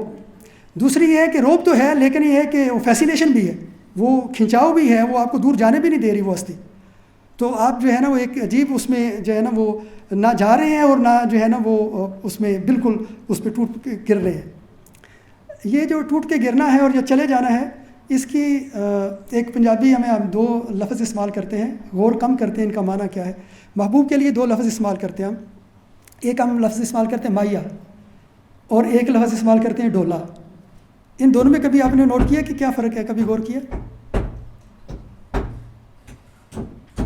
ہم سارے پنجابی بولنے والے زیادہ تر شاید ہم ان کا عام طور پہ جو ہے وہ سینونیمز کے طور پہ یوز کر رہے ہوتے ہیں اور کبھی غور نہیں کیا. مائیا جو ہے نا یہ ماں سے ہے نا، چاند سے ہے. تو یہ اس میں تھوڑا سا نا یعنی فاصلہ پایا جا رہا ہے. اور جو ڈول ہوتا ہے تو ڈولا کیوں کہتے ہیں محبوب کو؟ کیونکہ یہ جو ڈول بجانے والے ہوتے ہیں نا وہ اپنے گلے میں ساتھ لٹکا لیتے ہیں، تو ان کا مسلسل گلے لگا ہوتا ہے نا ڈول. تو یعنی گویا کہ جب محبوب کو آپ بالکل یعنی اس انداز سے دیکھ رہے ہیں کہ قریب دیکھ رہے ہیں تو وہ ڈولا ہے. اور اگر اس میں فاصلہ ہے لیکن چاند دور ہے، لیکن وہ دور زمین سے دور نہیں جا رہا، زمین کے گرد چکر لگا رہا ہے نا، تو آپ دیکھ لیں کہ تعلق ہے لیکن تھوڑے فاصلے سے تعلق ہے، تو پھر وہ مائیا ہوتا ہے. تو یہ جو کیفیت ہے کہ فیسینیشن بھی ہے اور روب بھی ہے، آپ جا بھی نہیں رہے اور لیکن آپ بالکل اس کے اوپر جائیں گر نہیں رہے کیونکہ خشیت بھی ہے. تو یہ 2 پہلو پائے جاتے ہیں. لیکن وہ تو جو ہے ان کا انالیسس مزید آگے جاتا ہے. تو وہ کہتے ہیں کہ ایک تیسرا پہلو بھی پایا جاتا ہے، پھر یہ مسٹیکل ایکسپیرینس مکمل ہوتا ہے. اور تیسرا کیا ہے؟ وہ ایک مسٹری بھی ہوتی ہے اس میں. یہ آپ کو روب بھی طاری ہو رہا ہے، فیسینیشن بھی لگ رہی ہے. یہ منڈین چیزوں میں بھی ہو سکتی ہے، یعنی غیر جو نیچرل چیزیں ان میں بھی بعض کا ایسے ہو سکتا ہے کیونکہ بہت بڑی مشین چل رہی ہے، کوئی بہت بڑا بلڈوزر ہے یا ایسے چل رہا ہے اور وہ گڑگڑاہٹ ہو رہی ہے، آپ پہ روب بھی آ رہا ہے، آپ نے پہلی دفعہ دیکھا ہے تو آپ کو دلچسپی بھی لگ رہی ہے. بچہ دیکھے نا، مثلا بچہ دیکھے تو ٹینک اس کے سامنے. ہم گاؤں میں بچے ہوتے تھے تو فوجی ایکسرسائز کرنے آتے تھے. چلے میں اپنا بات بتاتا ہوں اوتوں کی مثال سمجھانے کی. تو ہم ٹینکوں کو بڑے شوق سے دیکھتے تھے، لیکن جب ٹینک چلتا ہے تو زمین میں تھرتھراہٹ ہوتی ہے، تو تھوڑا تھوڑا نا خوف بھی لگتا ہے کہ یہ ٹینک ہے، پتہ نہیں مطلب کیا ہو جائے گا. حالانکہ وہ ہمیں تو گولا نہیں مار رہا، لیکن اس کا یعنی نا اس کی تھرتھراہٹ سے ایسے بچوں پہ ہیبت بھی طاری ہوتی تھی. لیکن دلچسپی بھی ہے کہ نئی چیز آئی ہے، جا کے دیکھ بھی رہے ہیں. تو یہ دونوں چیزیں تو ٹینک میں بھی ہیں بچے کے لیے، تو مسٹیکل ایکسپیرینس نہیں ہے یہ. تو وہ تو کہتے ہیں کہ تیسری چیز لازمی ہے، تو پھر یہ مسٹیکل ایکسپیرینس بنتا ہے، اور وہ ہے مسٹری، کہ آپ کو سمجھ بھی نہیں آتی. جو سمجھ میں آ گیا وہ خدا کیوں کر ہوا، کہ یہ ساری جو ہے نا اس کی کنہ بھی سمجھ میں بھی نہیں آتی، اس کی مسٹری پھر بھی آپ کے اندر، یعنی آپ اس کی کنہ تک کو بھی نہیں پا رہے، سمجھ بھی نہیں رہے، اور فیسینیشن بھی محسوس کر رہے ہیں اور جلال بھی محسوس کر رہے ہیں. یہ 3 کمپوننٹ اکٹھے ہوں تو یہ مسٹیکل ایکسپیرینس کو جو یہ والی ٹائپ ہے جس میں مسٹیسزم آف لو والی عشق والی، تو یہ اس کی صحیح پلازیبل وضاحت کرتی ہے۔ اوتو کی ذاتی طور پہ مجھے لگتا ہے کہ بہت پلازیبل ہے، اور اسکالرز اکثر ذکر کرتے ہیں کہ ابھی تک اس کو بہت پلازیبل ایکسپلینیشن مانا جاتا ہے اس ٹائپ کی ایکسپلینیشن کے لیے۔ اب جب عشق کی یا اس کی بات کر رہے ہیں تو ہمارے ہاں اگلی ایک بات ہے، اس کو عشق حقیقی اور عشق مجازی کا ایک ڈسٹنکشن اور ایک یہ تصور پیش کیا جاتا ہے کہ ایک عشق حقیقی ہوتا ہے اور ایک عشق مجازی ہوتا ہے۔ کیا ڈفرینس ہے ان میں؟ بنیادی طور پہ یہاں پہ اگر ہم اپنی اسلامی ٹریڈیشن سے مثالیں بھی لیں گے اور ایک کرسچن ٹریڈیشن سے ایک مثال لے لیتے ہیں، ہندو ٹریڈیشن سے مثالیں کافی ہو گئی ہیں، تو کرسچن ٹریڈیشن میں اس عشق کی کیفیت جو ہوتی ہے یہ جو ریلیجیس ایکسپیرینس کے تناظر میں، تو اس کو دو اصطلاحات سے واضح کیا جاتا ہے کہ ایک ایروس ہوتا ہے اور ایک اگاپے ہوتا ہے۔ ایک طرح کا عشق جو ہے وہ اگاپے ہوتا ہے اور ایک طرح کا عشق جو ہے ایروس ہوتا ہے۔ یہ ایروٹک لفظ استعمال ہوتا ہے، انگریزی کا لفظ ہے جس میں شہوانیت پائی جاتی ہوتی ہے، تو یہ شہوانی محبت ہوتی ہے۔ اور اگاپے ایک ایسی محبت ہوتی ہے جس کے اندر شہوانیت نہیں پائی جاتی ہوتی، اس کو پلیٹونک لو بھی کہتے ہیں، یعنی ایک شہوانی غیر شہوانی محبت ہوتی ہے۔ لیکن صرف شہوانی اور غیر شہوانی کی تفصیل کافی نہیں ہے۔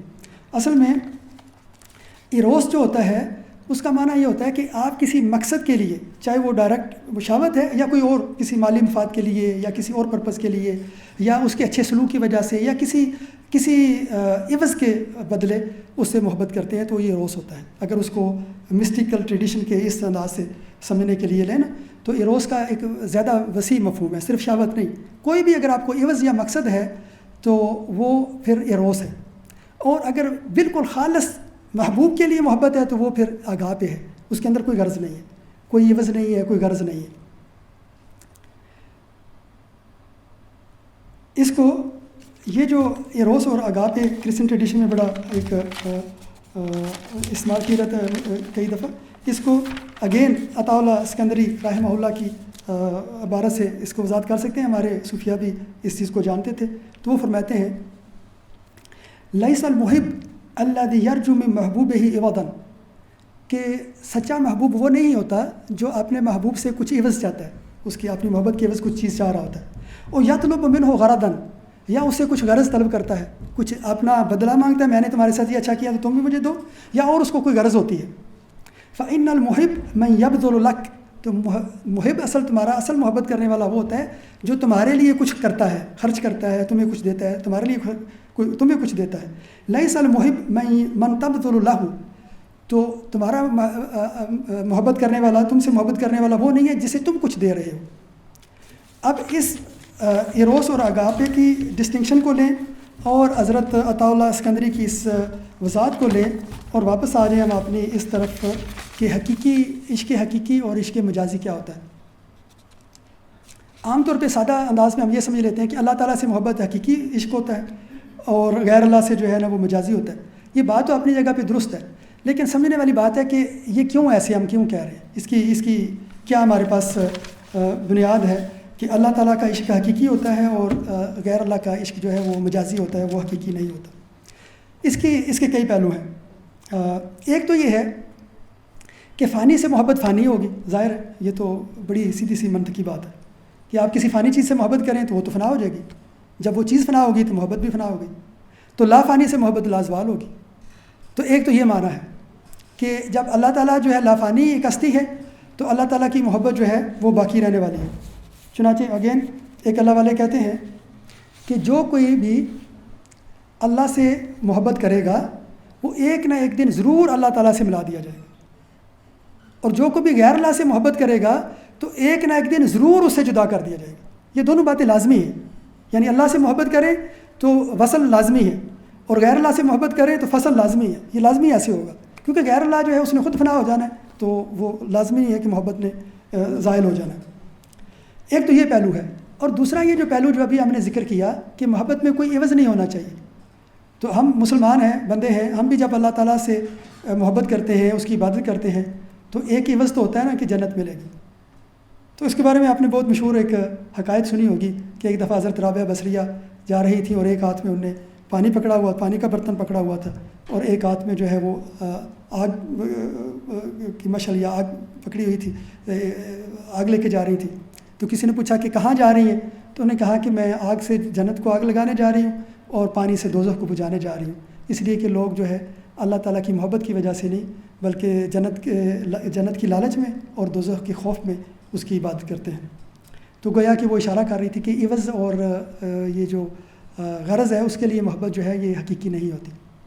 تو یہ اس کا امکان موجود ہوتا ہے. ایک تو یہ ہے کہ بندہ بالکل ہی ریاکار ہو، خدا نخواستہ، وہ تو محب ہوگا ہی نہیں نا اللہ تعالیٰ کا اگر لوگوں کو دکھاوے کے لیے کر رہا ہے تو.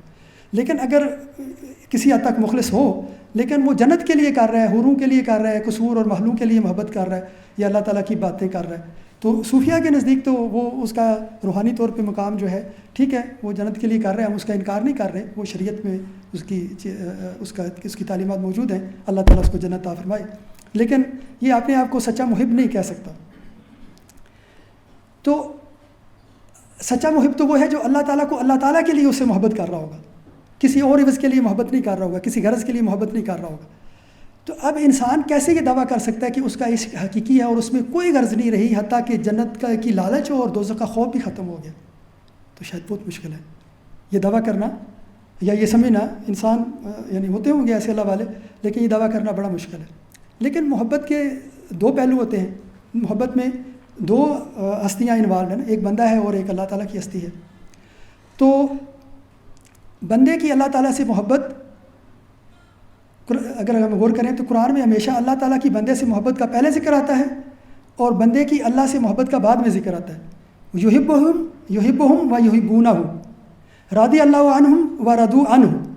یہ دونوں جگہ پہ دیکھیں، اللہ پاک ان سے راضی ہو گیا، وہ اللہ سے راضی ہو گئے. اللہ پاک ان سے محبت کرتا ہے، وہ اس سے محبت کرتے ہیں. یہ قرآنی ترتیب آ رہی ہے، ہر جگہ ایسے ہی ہے. جہاں پہ بھی اللہ پاک کی بندوں سے محبت اور بندوں کی اللہ سے محبت کا ذکر آتا ہے تو اللہ تعالیٰ کی بندے سے محبت کا پہلے ذکر آتا ہے اور بندے کی اللہ تعالیٰ سے محبت کا ذکر بعد میں آتا ہے. تو اس کی یہ تفسیر ہے، اس کی تفسیر کرنے والے یہ وضاحت کرتے ہیں کہ اس کا کیا مطلب ہے. ہستی تو اللہ پاک کی اعلیٰ ہے، پہلے بندے کی محبت کا ذکر ہونا چاہیے اور اللہ پاک رسپانس میں پھر اللہ پاک بھی اپنی محبت عطا فرمائے. تو ایسے کیوں ہے کہ اللہ کی محبت کا پہلے ذکر ہو رہا ہے؟ تو یہ اللہ والے یہ بتاتے ہیں، صوفیہ یہ بتاتے ہیں کہ بنیادی طور پہ کوئی بندہ اس وقت تک اللہ تعالیٰ کی محبت کا اس کو تصور بھی نہیں آ سکتا، اس کو خیال بھی نہیں آئے گا جب تک کہ اللہ تعالیٰ کی نظر کرم، نظر رحمت اور نظر محبت اس کے اوپر نہیں پڑے گی. یہ اصل میں اللہ تعالیٰ پہلے محبت فرماتے ہیں تو پھر بندہ اس طرف سوچتا ہے، اس لائن پہ چلتا ہے کہ میں اللہ تعالیٰ سے محبت کروں. تو اب یہ دو ہستیاں ہیں جو آپس میں محبت کر رہی ہیں. تو بندے کی محبت جو ہے اگر اس میں جفا پائی بھی جاتی ہو لیکن ادھر سے تو مکمل وفا ہے نا، اس ادھر تک کمی نہیں ہے. اللہ پاک کی محبت میں تو کوئی غرض نہیں ہے. اللہ تعالیٰ نے محبت کی نظر ڈالی تو تب بندہ اللہ سے محبت کر رہا ہے. یہ جو عمل محبت ہے تو یہ اس لیے بھی حقیقی ہے کہ کم سے کم ان دو ہستیوں میں سے ایک طرف سے مکمل طور پہ یہ کسی غرض کے بغیر محبت ہو رہی ہے. ایک طرف اگر کسی حد تک کمزوری ہے بھی تو دوسری طرف سے مکمل طور پہ وفا ہے، اس میں کوئی غرض نہیں ہے، کوئی عوض نہیں ہے. اللہ تعالیٰ تو جو ہے نا لیس لہ ولی من الذل، اس کا کوئی ایسا دوست نہیں ہے جو کسی کمزوری کی وجہ سے اللہ پاک کی اس کو کوئی غرض ہے یا مطلب ہے، اس وجہ سے اللہ پاک کسی کا دوست ہے. اللہ پاک کی ولایت میں بندے کو تو ہو سکتی ہے غرض لیکن اللہ پاک کو تو کوئی غرض نہیں ہوگی. اصولی طور پہ تو بندے کو بھی اللہ پاک کے لیے محبت کرنی چاہیے. لیکن اگر بندہ ایسا نہ بھی کر سکے تو پھر بھی یہ بندے اور اللہ کی محبت ہے یہ حقیقی محبت ہوتی ہے، اس لیے کہ کم سے کم اللہ پاک ایک ہستی جو دو محبت کرنے والی یہ جو ذاتیں ہیں ان میں سے ایک ہستی واقعتاً وہ حقیقی محبت کر رہی ہے، اس میں کوئی غرض نہیں ہے.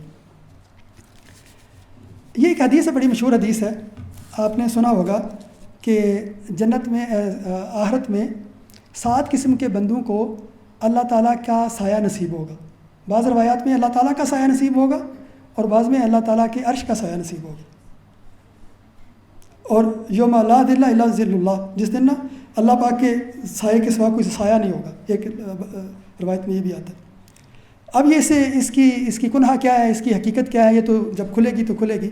لیکن یہ جو 7 قسم ہستیاں بیان کی گئی، 7 قسم کے جو بندے بیان کیے گئے ہیں خوش قسمت، ان میں سے ایک بندہ ہے مثال کے طور پہ جس کا ذکر آتا ہے، ہم اس کا ذکر کرتے ہیں، ہمارے موضوع کے لحاظ سے زیادہ ریلیونٹ بات بنتی ہے. راجل ذکر اللہ خالیا ففاضت عیناہ، کہ ایسا اللہ کا بندہ کہ وہ تنہا بیٹھا ہوا تھا تو اسے اللہ کی یاد آئی تو اس کی آنکھیں بہہ پڑی، اس کے آنسو بہہ پڑے.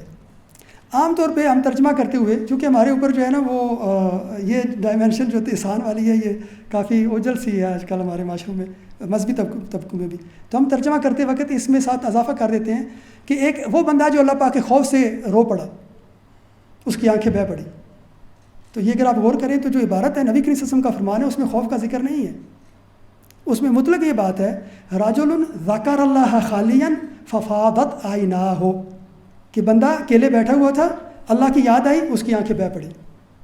آنکھیں خوف سے بھی بہہ سکتی ہیں، ہم اس کا انکار نہیں کر رہے، لیکن یہ بھی ہوتا ہے کہ جیسے یہ ہوتا ہے کہ اکیلا بندہ بیٹھا ہو اور اس کو اپنے محبوب کی یاد آئے تو فوراً اس کی آنکھیں جو ہے وہ بغیر کسی وجہ کے بے سبب ہی وہ بہہ پڑتی ہیں. تو غالباً یہ بات جو ہے دل کو لگتی ہے کہ یہ بات زیادہ اولا ہے اس کی یہ تشریح کی جائے کہ یہاں پہ یہ مراد ہے، کیونکہ جو بشارت ہے وہ یہ کہ اس کو قیامت والے دن اللہ پاک کی اللہ پاک کا ذل میں اس کو پناہ ملے گی، جس دن اور کوئی سایہ نہیں ہوگا، یعنی اس کو ایسا قرب ملے گا جس کو ذل سے تعبیر کی جا رہی ہے. تو یہ تو کسی محب کا ہی مقام ہو سکتا ہے نا، یہ تو کسی محب کا مقام ہو سکتا ہے کہ اس کا حساب بھی نہیں ہوگا اور اس کو عرش کے قیامت والے دن جو ہے اللہ پاک کے عرش کے یا ایک بات کے مطابق خود اللہ تعالیٰ کے سائے میں جگہ ملے گی.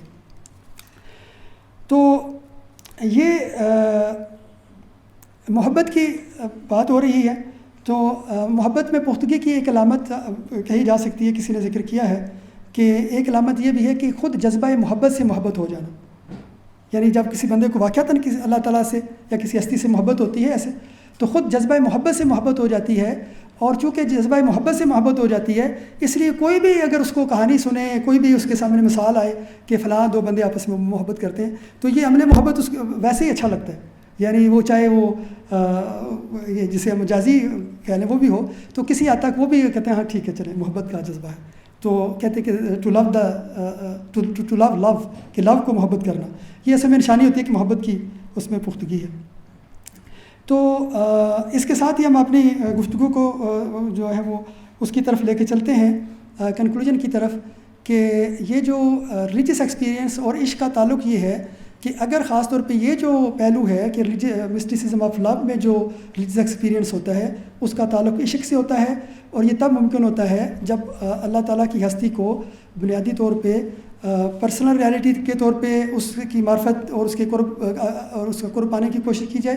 اور سامی ادیان میں اور اسلامی روایت میں اس میں احتیاط پائی جاتی ہے کہ ہم اس طرح کا تصور قائم نہ کریں کہ گویا کہ انفرادی روح نے اللہ تعالیٰ کی روح کے اندر جذب ہو جانا ہے اور ایک ہو جانا ہے، اس میں احتیاط کا پہلو اختیار کیا جائے.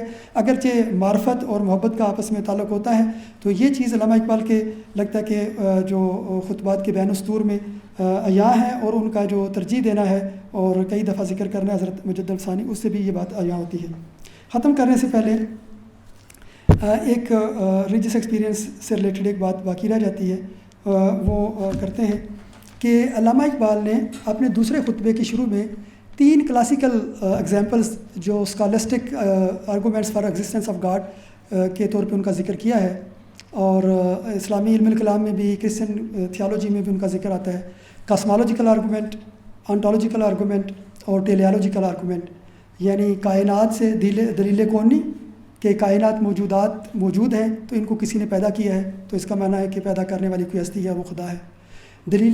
ٹیلیالوجیکل کا معنی ہے کہ کائنات کے اندر جو نظام پایا جاتا ہے، نظم و نسق پایا جاتا ہے، تو نظم و نسق تو کسی نظم و نسق پیدا کرنے والے کی وجہ سے ہو سکتا ہے. تو دوسری یہ دلیل ہے کلاسیکل جو کرسچن تھیالوجی میں بھی پیش کی جاتی ہے، اسلامی کلام میں بھی پیش کی گئی.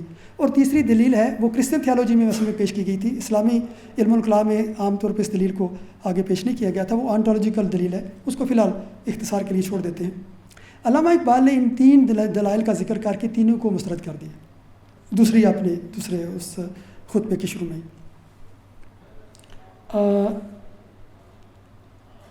اور سارا انحصار وہ لے آئے ہیں ریلیجس ایکسپیرینس پہ.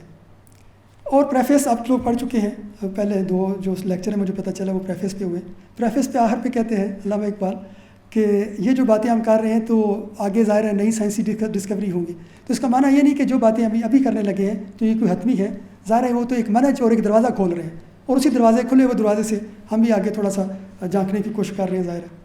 تو اس لحاظ سے غالباً یوں لگتا ہے کہ سارا انحصار ریلیجس ایکسپیرینس پہ جب لے آئے اور اس کے اوپر انحصار کر دیں تو شاید جو ہے اس کی نسبت سارے دلائل کے اوپر انحصار رکھنا چاہیے. یہ زیادہ پلازیبل ہے اور زیادہ احوط ہے. اس کی وجہ یہ ہے کہ جیسے کہ ابھی ہم نے ذکر کیا اور آپ آج کل جانتے ہیں کمپیریٹو ریلیجن سے کے طالب علم ہونے کے لحاظ سے کہ جس طرح arguments for the existence of God پہ مسلسل کرٹیسزم ہوتا ہے, ان کی کرٹیسزم کا پھر جواب دیا جاتا ہے, پھر جواب کا کرٹیسزم ہوتا ہے, تو یہ آن گوئنگ یہ ڈبیٹ ہے. تو اگر کسی آرگومنٹ پہ کرٹیسزم آ گیا ہے تو فوری طور پہ اس کو قبول کر کے تو بیٹھ رہے ہیں کہ ہاں شکست مان لی ہم نے, اور صرف ریلیجیس ایکسپیرینس پہ آ جائے. تو اس میں کمزوری یہ ہے کہ فلاسفی آف ریلیجن میں ریلیجیس ایکسپیرینس کی جو نویٹک ویلیو ہے, ایپسٹمک ویلیو ہے کہ اس کے اندر کاگنیٹو ویلیو ہوتی ہے, اسے معرفت حاصل ہوتی ہے, اس پہلو پہ بھی کرٹیسزم ہو رہے ہیں. تو اگر آپ یہاں پہ اتنی آسانی سے مان گئے, پہلے سارے دلائل کو چھوڑ دیا ہے, تو یہاں پہ یہ جو ریلیجیس ایکسپیرینس کے اوپر کرٹیسزم ہو رہا ہے تو کہ اس کے اوپر سارا انحصار کریں گے تو شاید ہمارے لیے پوزیشن جو ہے وہ کمزور ہو جائے گی. ریلیجیس ایکسپیرینس جو ہے اس کے اوپر کیا, اس سے نالج حاصل کرنے کے اوپر 2-3 اعتراضات کیے گئے ہیں, ان کا تھوڑا سا ذکر کر دیتے ہیں. ہلکا اگر کچھ جوابات ہم اس کو وہ بالکل مناظرانہ نہیں بنانا چاہتے, لیکن ذکر کرنا چاہتے ہیں کہ اس پہ بھی بات کی گئی ہے اور پھر جواب بھی دیا گیا اس کا. تو 2-3 وہ باتیں ذکر کرتے ہیں اور پھر کنکلوژن کرتے ہیں کہ پھر ایونچولی ہمیں اصل میں ایک انٹیگریٹو اپروچ لے کے چلنا چاہیے, جس میں جو کلاسیکل ہمارے متکلمین classical arguments for the existence of God دیتے رہے ہیں, ان کو آرگومنٹس نہ کہیں اور کچھ برہان کہہ لیں, آیات کہہ لیں, اور قرآن کے اندر بھی یہ منہج موجود ہے. اللہ تعالیٰ بار بار کائنات کی چیزوں کی طرف اشارہ کر کے اپنی ذات کی طرف اشارہ کرتے ہیں. تو دلیل نظام جسے کہتے ہیں یا دلیل کونی جسے کہتے ہیں, تو لوگوں نے پوائنٹ آؤٹ کیا ہے, متکلمین نے پوائنٹ آؤٹ کیا ہے کہ ان کی بنیادیں قرآن کے اندر موجود ہیں. تو اگر ان کی بنیادیں قرآن کے اندر بھی موجود ہیں تو ان کو ایک دم سے ان کے اوپر کرٹیسزم سے گھبرا کے ان کو رد کر دینا, خود ہی چھوڑ دینا, تو شاید جو ہے یہ زیادہ مناسب نہ ہو. بہرحال یہ ایک بات ہے. اس سے پہلے اس طرف آتے ہیں, اور اس سے پہلے ایک بات یہ ہے کہ ریلیجیس ایکسپیرینس کی جو نویٹک ویلیو ہے, نویٹک ویلیو یعنی اسے معرفت حاصل ہوتی ہے, اس پہ کیا اعتراض کیے گئے. ایک تو پہلے یہ اعتراض کیا جاتا ہے کہ بھئی یہ جو باقی ایکسپیرینس ہیں یہ یا تو کسی آبجیکٹیو چیز کا ایکسپیرینس کر رہے ہوتے ہیں, ہم چیزیں دیکھ رہے ہوتے ہیں, باقی ہم سب دیکھ رہے ہوتے ہیں, تو جو آبجیکٹیوٹی سے ہمیں پتہ چل جاتا ہے یہ بات صحیح ہے یا نہیں. یہ جو بندہ کہہ رہا ہے مجھے گلاس نظر آ رہا ہے تو گلاس ہے یا نہیں ہے. یہ بندہ کہہ رہا ہے کہ سورج نکلا ہوا ہے تو واقعتاً اس وقت سورج نکلا ہوا ہے یا بادل چھائے ہوئے ہیں, تو ہم ویریفائی کر سکتے ہوتے ہیں آسانی سے. اور اگر نان ریلیجیس ایکسپیرینس ہو لیکن ایسا ایکسپیرینس جو اکثر انسانوں کو ہوتا رہتا ہے, جیسے پین ہے, ہیپینس ہے, یا اس طرح کے داخلی ایکسپیرینسز ہوتے ہیں, تو یہ بھی انٹر سبجیکٹیو ہونے کی وجہ سے کافی حد تک ہمیں سمجھ آ جاتے ہیں. لیکن یہاں پہ مسئلہ یہ ہے کہ ریلیجیس ایکسپیرینس میں بہت تھوڑے لوگ جو ہیں اس میں شریک ہوتے ہیں, تو باقی ساری لوگ جو ہیں وہ اس کو ویریفائی نہیں کر سکتے کہ یہ واقعتاً یہ بات اس صحیح ہے یا ویسے اس بندے کو ہیلوسینیشن ہو رہی ہے, کوئی نفسیاتی عارضہ ہے یا کیا مسئلہ ہے. اس کا جواب ابھی تفصیل سے ہمیں نہیں دیتے, لیکن جو ہم پہلے ذکر کر رہے ہیں ٹیسٹ کا کہ کیا ٹیسٹ ہو سکتے ہیں کہ اتھینٹک ایکسپیرینس اتھینٹک ہے یا نہیں, ان کی طرف اشارہ کر کے جواب دیا گیا ہے کہ نہیں, ایسے ایکسپیرینسز موجود ہیں, ایسے ہمارے پاس ٹولز موجود ہیں کہ یہ کیسے ہو سکتا ہے کہ آپ کہہ رہے ہیں کہ اس بندے کو ہیلوسینیشن ہو گئی ہے, نفسیاتی عارضہ ہو گیا ہے, پہلے وہ عام بندہ تھا, اس کے بعد اس نے ایسی حکمت کی باتیں شروع کر دیں, لوگ اس کو فالوئنگ کرنا شروع ہو گئے, جو اس کے پیچھے چلتا ہے اس کو اس کی زندگی کے اندر اطمینان آ جاتا ہے, اس کی زندگی کے اندر ٹھہراؤ آ جاتا ہے, اور اس نے ایک کمیونٹی کھڑی کر لی ہے, اس کمیونٹی کے اندر ہارمونی ہے. تو آپ کیسے کہہ سکتے ہیں کہ یہ صرف ایک سائیکولوجیکل کوئی ڈس آرڈر تھا. تو یہ جو 2-3 ہم نے جواب دیے کہ اس کے ٹیسٹ کیا ہو سکتے ہیں, تو ان ٹیسٹ کے ذریعے اس کرٹیسزم کا جواب دیا گیا ہے کہ ریلیجیس ایکسپیرینس کو ہم ویریفائی نہیں کر سکتے. کچھ ایک اور کرٹیسزم یہ کیا گیا ہے کہ ریلیجیس ایکسپیرینس کی بعض اوقات نیچرل ایکسپلینیشن پاسبل ہوتی ہے, یعنی بندہ سمجھ رہا ہے کہ مجھے بادلوں کی خاص جو شکل بن گئی ہے نا, تو اس کے اندر مجھے لگ رہا ہے کہ اس کے پیچھے کوئی ہستی ہے, اس وجہ سے یہ شکل بنی ہے. تو بندہ کہتا ہے کہ ٹھیک ہے آپ کو یہ لگ رہا ہوگا, لیکن یہ بس آپ کی فیلنگ ہے, یہ بائی چانس ایسے ہو گیا, اس کی کوئی نیچرل ایکسپلیشن کر دیتا بندہ آگے سے, تو ظاہر ہے کہ وہ ایکسپیرینس کی ویلیو کم اور اس کی نویٹک ویلیو کم ہو جاتی ہے. یا اس کی مزید جو سسٹمیٹک جو نگیشن کی گئی پورے ریلیجن کی ایز اے ہول, سارے ریلیجیس ایکسپیرینسز کی, وہ مثال کے طور پہ کارل مارکس نے کی اور سگمنڈ فرائڈ نے کی. سگمنڈ فرائڈ نے کہا کہ یہ جتنے بھی مذہبی تجربات ہیں یا مذہب کے نام پہ جو ایکسپیرینس کیے جاتے ہیں اور اس کے اوپر پھر مذاہب کھڑے ہیں, یہ سارے اصل میں جو ہے نفسیاتی ڈس آرڈرز ہیں. تو انسان جیسے بچپن میں ہوتا ہے، بچہ ہوتا ہے تو دیکھتا ہے کہ اس کا باپ بڑا طاقتور ہے، ہر وقت اس کی جیب میں پیسے ہوتے ہیں، جو چیز چاہیے تو وہ اپنے باپ سے لے لیتا ہے، اور کوئی شرارت کرے، غلطی کرے تو باپ اس کو ڈانٹتا بھی ہے، پٹائی بھی کر دیتا ہے، تو باپ سے بندہ ڈرتا بھی ہے بچہ، اور اس سے وہ چیزیں بھی مانگتا ہے اور اس پہ انحصار بھی کر رہا ہوتا ہے۔ تو جب بچہ بڑا ہوتا ہے تو اسے پتہ چلتا ہے کہ باپ کی تو اپنی لمیٹیشنز ہیں، تو وہ تو ساری چیزیں اس کے پاس بھی نہیں ہے، اور وہ خود بھی اور لوگوں سے ڈرتا ہے، تو پھر اس پہ آشکار ہو جاتا ہے کہ باپ تو خود ایک انسان ہے میری طرح کا۔ لیکن انسانیت ابھی بچپن میں ہے، تو وہ جو ہے نا ابھی اسی بچپنے میں جیسے بچہ ہوتا ہے نا، تو وہ اس نے کائناتی خدا بنا لیا اور اس طرح یہ کر لیا۔ تو اس کرٹیسزم پہ اوپر کسی نے کرٹیسزم کیا ہے، یہ بندہ کا ویسے اپنا کرٹیسزم ہے کہ بنیادی طور پہ دیکھیں، چونکہ یہ جو انسان کسی ٹریڈیشن سے وابستہ ہوتا ہے نا، مذہبی ٹریڈیشن سے، تو اس کے وابستہ ہونے کی کئی شکلیں ہو سکتی ہیں۔ ایک تو جیسے ہم مسلمان ہیں، ہم سب ایک دوسرے کو الحمدللہ مسلمان مانتے ہیں، تو ٹریڈیشن بھی مانتی ہے، ہم اس کا حصہ ہیں، اور ہم بھی مانتے ہیں ہم ٹریڈیشن کا حصہ ہیں۔ ایک صورت یہ ہوتی ہے کہ بندہ کہتا ہے میں ٹریڈیشن کا حصہ ہوں، لیکن ٹریڈیشن کہتی ہے آپ نہیں ہیں۔ مثلا پاکستان میں قادیانی ایک کمیونٹی ہے، تو وہ کہتے ہیں کہ ہم مسلمان ہیں، تو پاکستان کا آئین کہتا ہے یا قانون کہتا ہے کہ نہیں، آپ فلاں غلط عقیدے کی وجہ سے آپ ہماری ٹریڈیشن کا حصہ نہیں ہے، آپ کو مذہبی آزادی ایسا ہے لیکن ایک اور مذہبی ٹریڈیشن بن کے آپ رہنا چاہتے ہیں تو رہیں۔ تو ٹریڈیشن نہیں مان رہی ان کو۔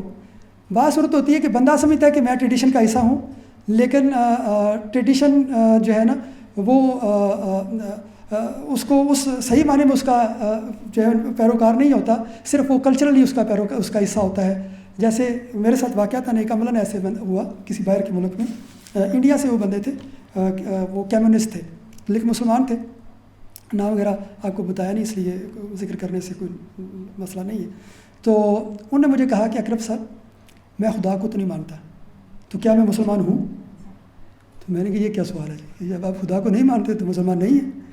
کہتے وہ اکرم صاحب آپ نے مجھ پہ فتویٰ لگا دی ہے، تو مجھے غیر مسلم قرار دے دی۔ میں نے کہا اللہ کے بندے، آپ خود کہہ رہے ہیں کہ آپ خدا کو نہیں مانتے، تو میں نے کیا فتویٰ لگایا؟ تو کہتے نہیں میری بیوی جو ہے ان کی وہ وہاں پہ فیملی کے ساتھ رہ رہے تھے، کہہ رہے ہیں میری بیوی جو ہے نا وہ مسلمان ہے۔ میں نے کہتے بیوی مسلمان ہونے سے تو میں اس وقت ان کو نہیں کہا، ویسے میں جب دوستوں کو یہ بات بتاتا ہوں اور ہمیں بھی یہ کہتے ہیں، میں نے کہا اگر کوئی فتویٰ دینے والا ہوتا نا مفتی، تو بتاتا کہ آپ کا تو اصل میں اس کے ساتھ نکاح ہی نہیں ہو سکتا، کہ بیوی کے مسلمان ہونے سے آپ مسلمان نہیں ہو جائیں گے، بلکہ آپ کا جو ہے نا وہ آپس میں شادی برقرار نہیں رہ سکے گی۔ تو بیسیکلی ان کے ذہن میں تھا کہ یہ کوئی کلچرل چیز ہے۔ تو یہ جو سگمنڈ فرائڈ جو کر رہا ہے نا، کہہ رہا ہے کہ بچہ بڑا ہو جاتا ہے تو وہ کاسمک خدا بنا لیتا ہے، اپنا باپ بنا لیتا ہے۔ بنیادی طور پہ وہ جوڈائو کرسچن ٹریڈیشنل کا بیک گراؤنڈ ہے نا اس کا، تو اب اس کو تو چھوڑ چکا ہے، لیکن اس کی کلچرل جو سب کانشیسنیس ہے، اس کا جو سب کانشیسنیس، اس سے وہ بات گئی نہیں ہے۔ وہ خدا کو ایک باپ کے طور پہ کنسیو کیا جاتا ہے نا کرسچینٹی میں، تو یہ بھی تک اسی طرح کنسیو کر رہا ہے۔ اگر مسلمان سے بات کرے گا تو ہم کہیں گے اللہ کے بندے ہم تو خدا کہتے ہی نہیں، خدا کو باپ کہتے ہی نہیں ہے، نہ اس طرح کنسیو کرتے ہیں۔ اس لیے آپ کی ساری تھیورائزیشن جو ہے وہ اس پہ بیس کر رہی ہے، اپنے کلچرل بیک گراؤنڈ پہ، جو آپ ٹریڈیشن کا حصہ نہیں ہے لیکن سٹل وہ اس کے اندر موجود ہے آپ کے کلچرل بیگیج کے طور پہ۔ تو اور کارل مارکس نے یہ کہا کہ یہ مذہب تو جو ہے نا، یہ جو امیر طبقہ ہوتا ہے اور جو ظالم طبقے ہوتے ہیں، ان نے مظلوموں کو جو ہے نا وہ مطمئن رکھنے کے لیے کہ بچے تم آرام سے بھی بیٹھو، آخرت میں تمہیں جنت ملے گی، یہاں پہ اگر تمہاری حالات ٹھیک نہیں ہے تو ذرا صبر کرو، انہوں نے ان کو صبر کرایا ہوتا ہے اس طرح۔ تو یہ ان کی یہ تشریح تھی۔ تو عام طور پہ ابھی فلاسفی آف ریلیجن میں نہ کارل مارکس کی اور نہ سگمنڈ فرائڈ کا یہ جو کرٹیسزم ہے اس کی تشریح اور تھیوری کو کوئی سیریسلی لیتا ہے، اس لیے کہ یہ ساری تھیوریز ازمپشنز پہ مبنی ہیں۔ مثلا کارل مارکس جو ہے نا وہ ازیوم کرتا ہے کہ ایک ریولٹ ہوا ہے، تاریخ میں ریولٹ ہوا، اور اس طرح جو ہے نا وہ اسی طرح سے سگمنڈ فرائڈ ہے وہ بھی کہتے ہیں کہ تاریخ میں جو ہے نا ایسے واقعہ ہوا کہ ایک جو ڈومیننٹ میل ہوتا تھا، جس طرح ابھی بھی کچھ جانوروں کے معاشروں میں ہوتا ہے، بندروں میں اور شیروں میں، تو ساری جو فیمیلز ہوتی ہیں اسی کی اسپاؤزز ہوتی ہیں، تو جو بچے تھے تو انہوں نے ریولٹ کر دیا اور اپنے ہی باپ کو مار دیا، اور اس طرح ایک لمبی کہانی اس نے پیش کی ہوئی ہے سگمنڈ فرائڈ نے بھی۔ تو بنیادی طور پہ یہ کہانی جو ہے نا ان کی اپنی ذہن کی اختراع تھی، آپ نے تھیورائز کرنے کے لیے خود یہ کہانی گاڑ لی۔ تو عام سوشل سائنٹسٹ بھی چاہے وہ بلیور نہ بھی ہوں تو وہ بھی اس کو قابل اعتنا نہیں سمجھتے کہ یہ کیا بات ہے، آپ نے ایک مفروضوں کے اوپر جو ہے وہ ساری تھیوری کھڑی کی ہوئی ہے، تو ان کی تھیوری کو تو سیریسلی نہیں لیا جاتا۔ لیکن جدید ایک ڈسپلن مرج کر رہا ہے، اس میں سائیکالوجی اور نیورولوجی اور اس طرح کی کچھ فیلڈز مل کے اسے کاگنیٹیو سائنس آف ریلیجن کہتے ہیں، اور اس میں عام طور پہ جب ایسے ایکسپیریمنٹس کیے جاتے ہیں کہ اگر جب کوئی بندہ ریلیجیس ایکسپیرینس سے یا کسی مراقبے کی کیفیت سے گزر رہا ہو تو اس کے دماغ کے اندر کیا چیزیں چل رہی ہوتی ہیں، تو آج کل جدید آلات کے ذریعے اس کو اسٹڈی کرنے کی کوشش کرتے ہیں۔ تو چنانچہ وہ کہتے ہیں کہ جس طرح نیوریٹک پرابلمز ہوتی ہیں کسی بندے کو نا، تو بعض کا نا ایسی ہی کیفیات دماغ کے اندر سے ایسی چیزیں گزر ہوتی ہیں، اب نارمل چیزیں گزر رہی ہوتی ہیں جب ہم اپنی اسٹڈی کرتے ہیں. تو یہ اعتراض بنتا ہے ریلیجیس ایکسپیرینس میں. اس کا بھی یہ جواب دیا گیا ہے کہ یہ کوئی ایسی بات نہیں ہے. یہ تو ہم بھی کہہ رہے ہیں کہ ریلیجیس ایکسپیرینس یونیک ہوتا ہے. جس طرح ایک سائیکولوجیکل ڈس آرڈر ہے، وہ ایک یونیک چیز ہوتی ہے. ہر بندہ تو سائیکولوجیکلی ڈس آرڈر نہیں ہوتا نا، تو ایک نئی چیز ہوتی ہے، اس بندے بیمار ہوتا ہے نا، پیتھالوجی ہے نا.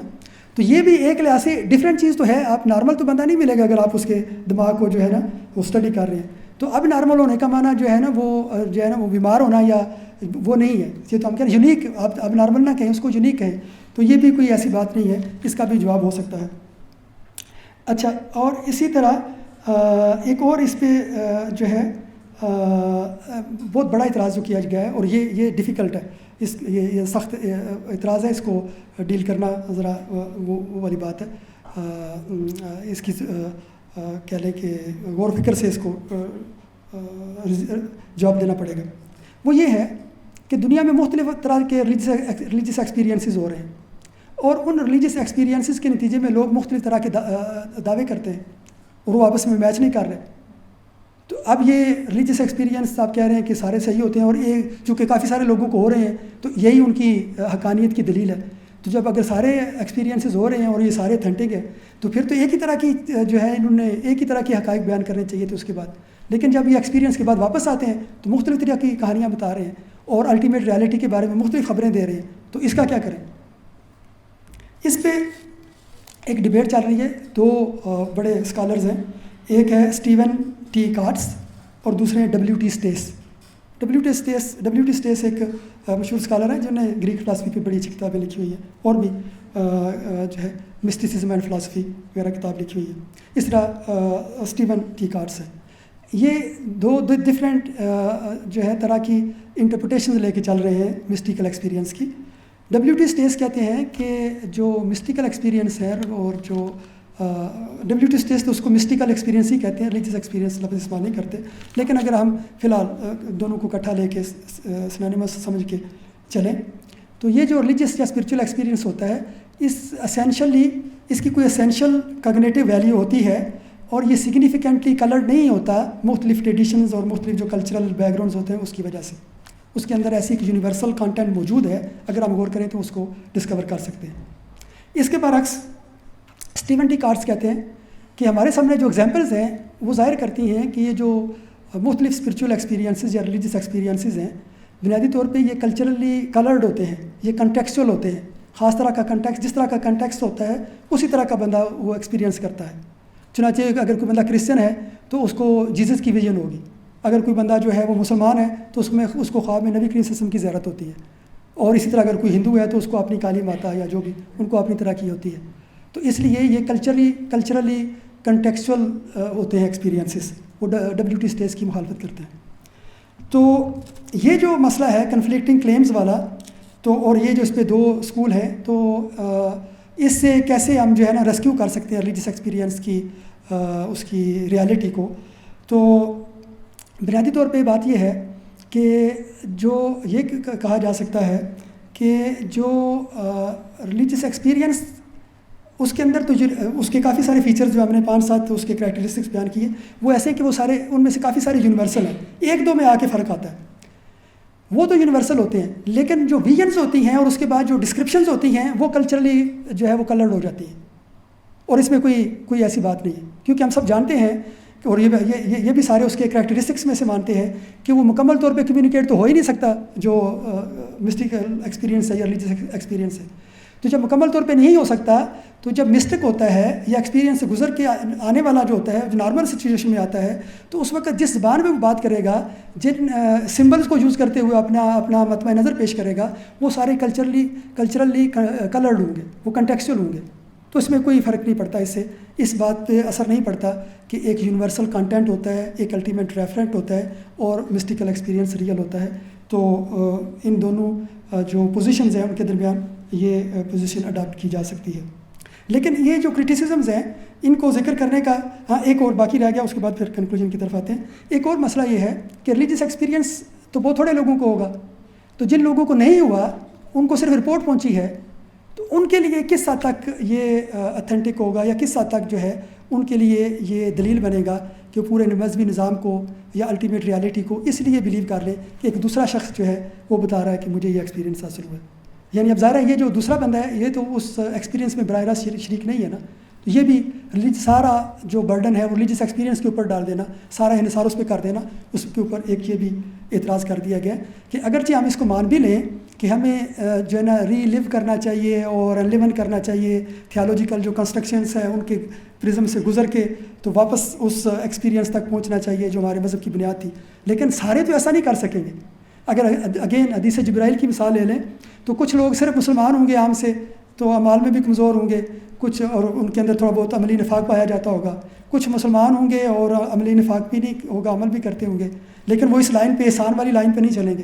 تو وہ تھوڑے لوگ ہوں گے جو احسان والی لائن پہ بھی چلیں گے اور اس کیفیت میں پہنچیں گے, ان تعبد اللہ کأنک تراہ فإن لم تکن تراہ فإنہ یراک.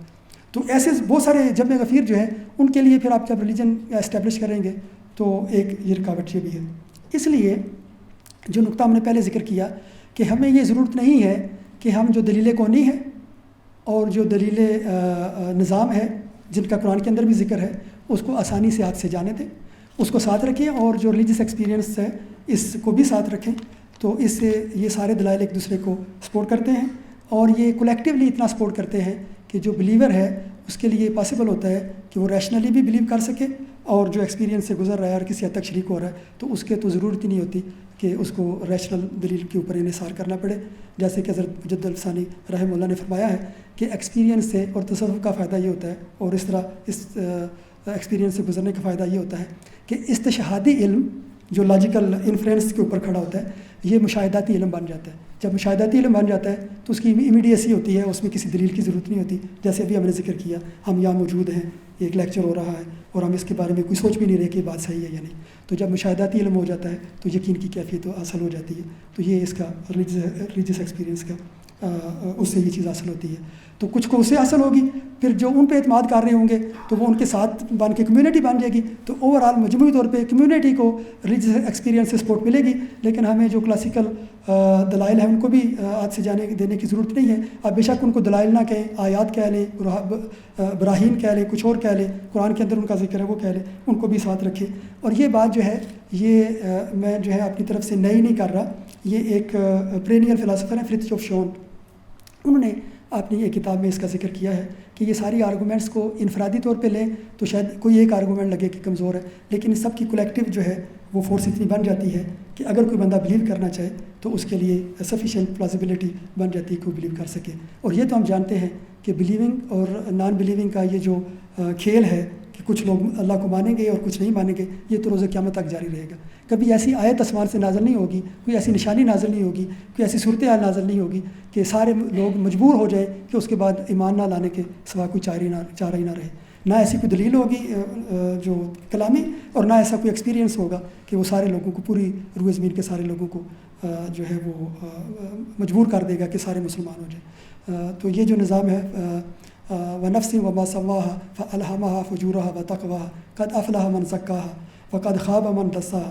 تو یہ جو خیر اور شر کا مقابلہ ہے اور یہ جو تگ و دو ہے, اور یہ تو روز محشر تک, قیامت تک, جب تک کہ روئے زمین باقی جاری رہنا ہے. وآخر دعوانا ان الحمد للہ رب العالمین.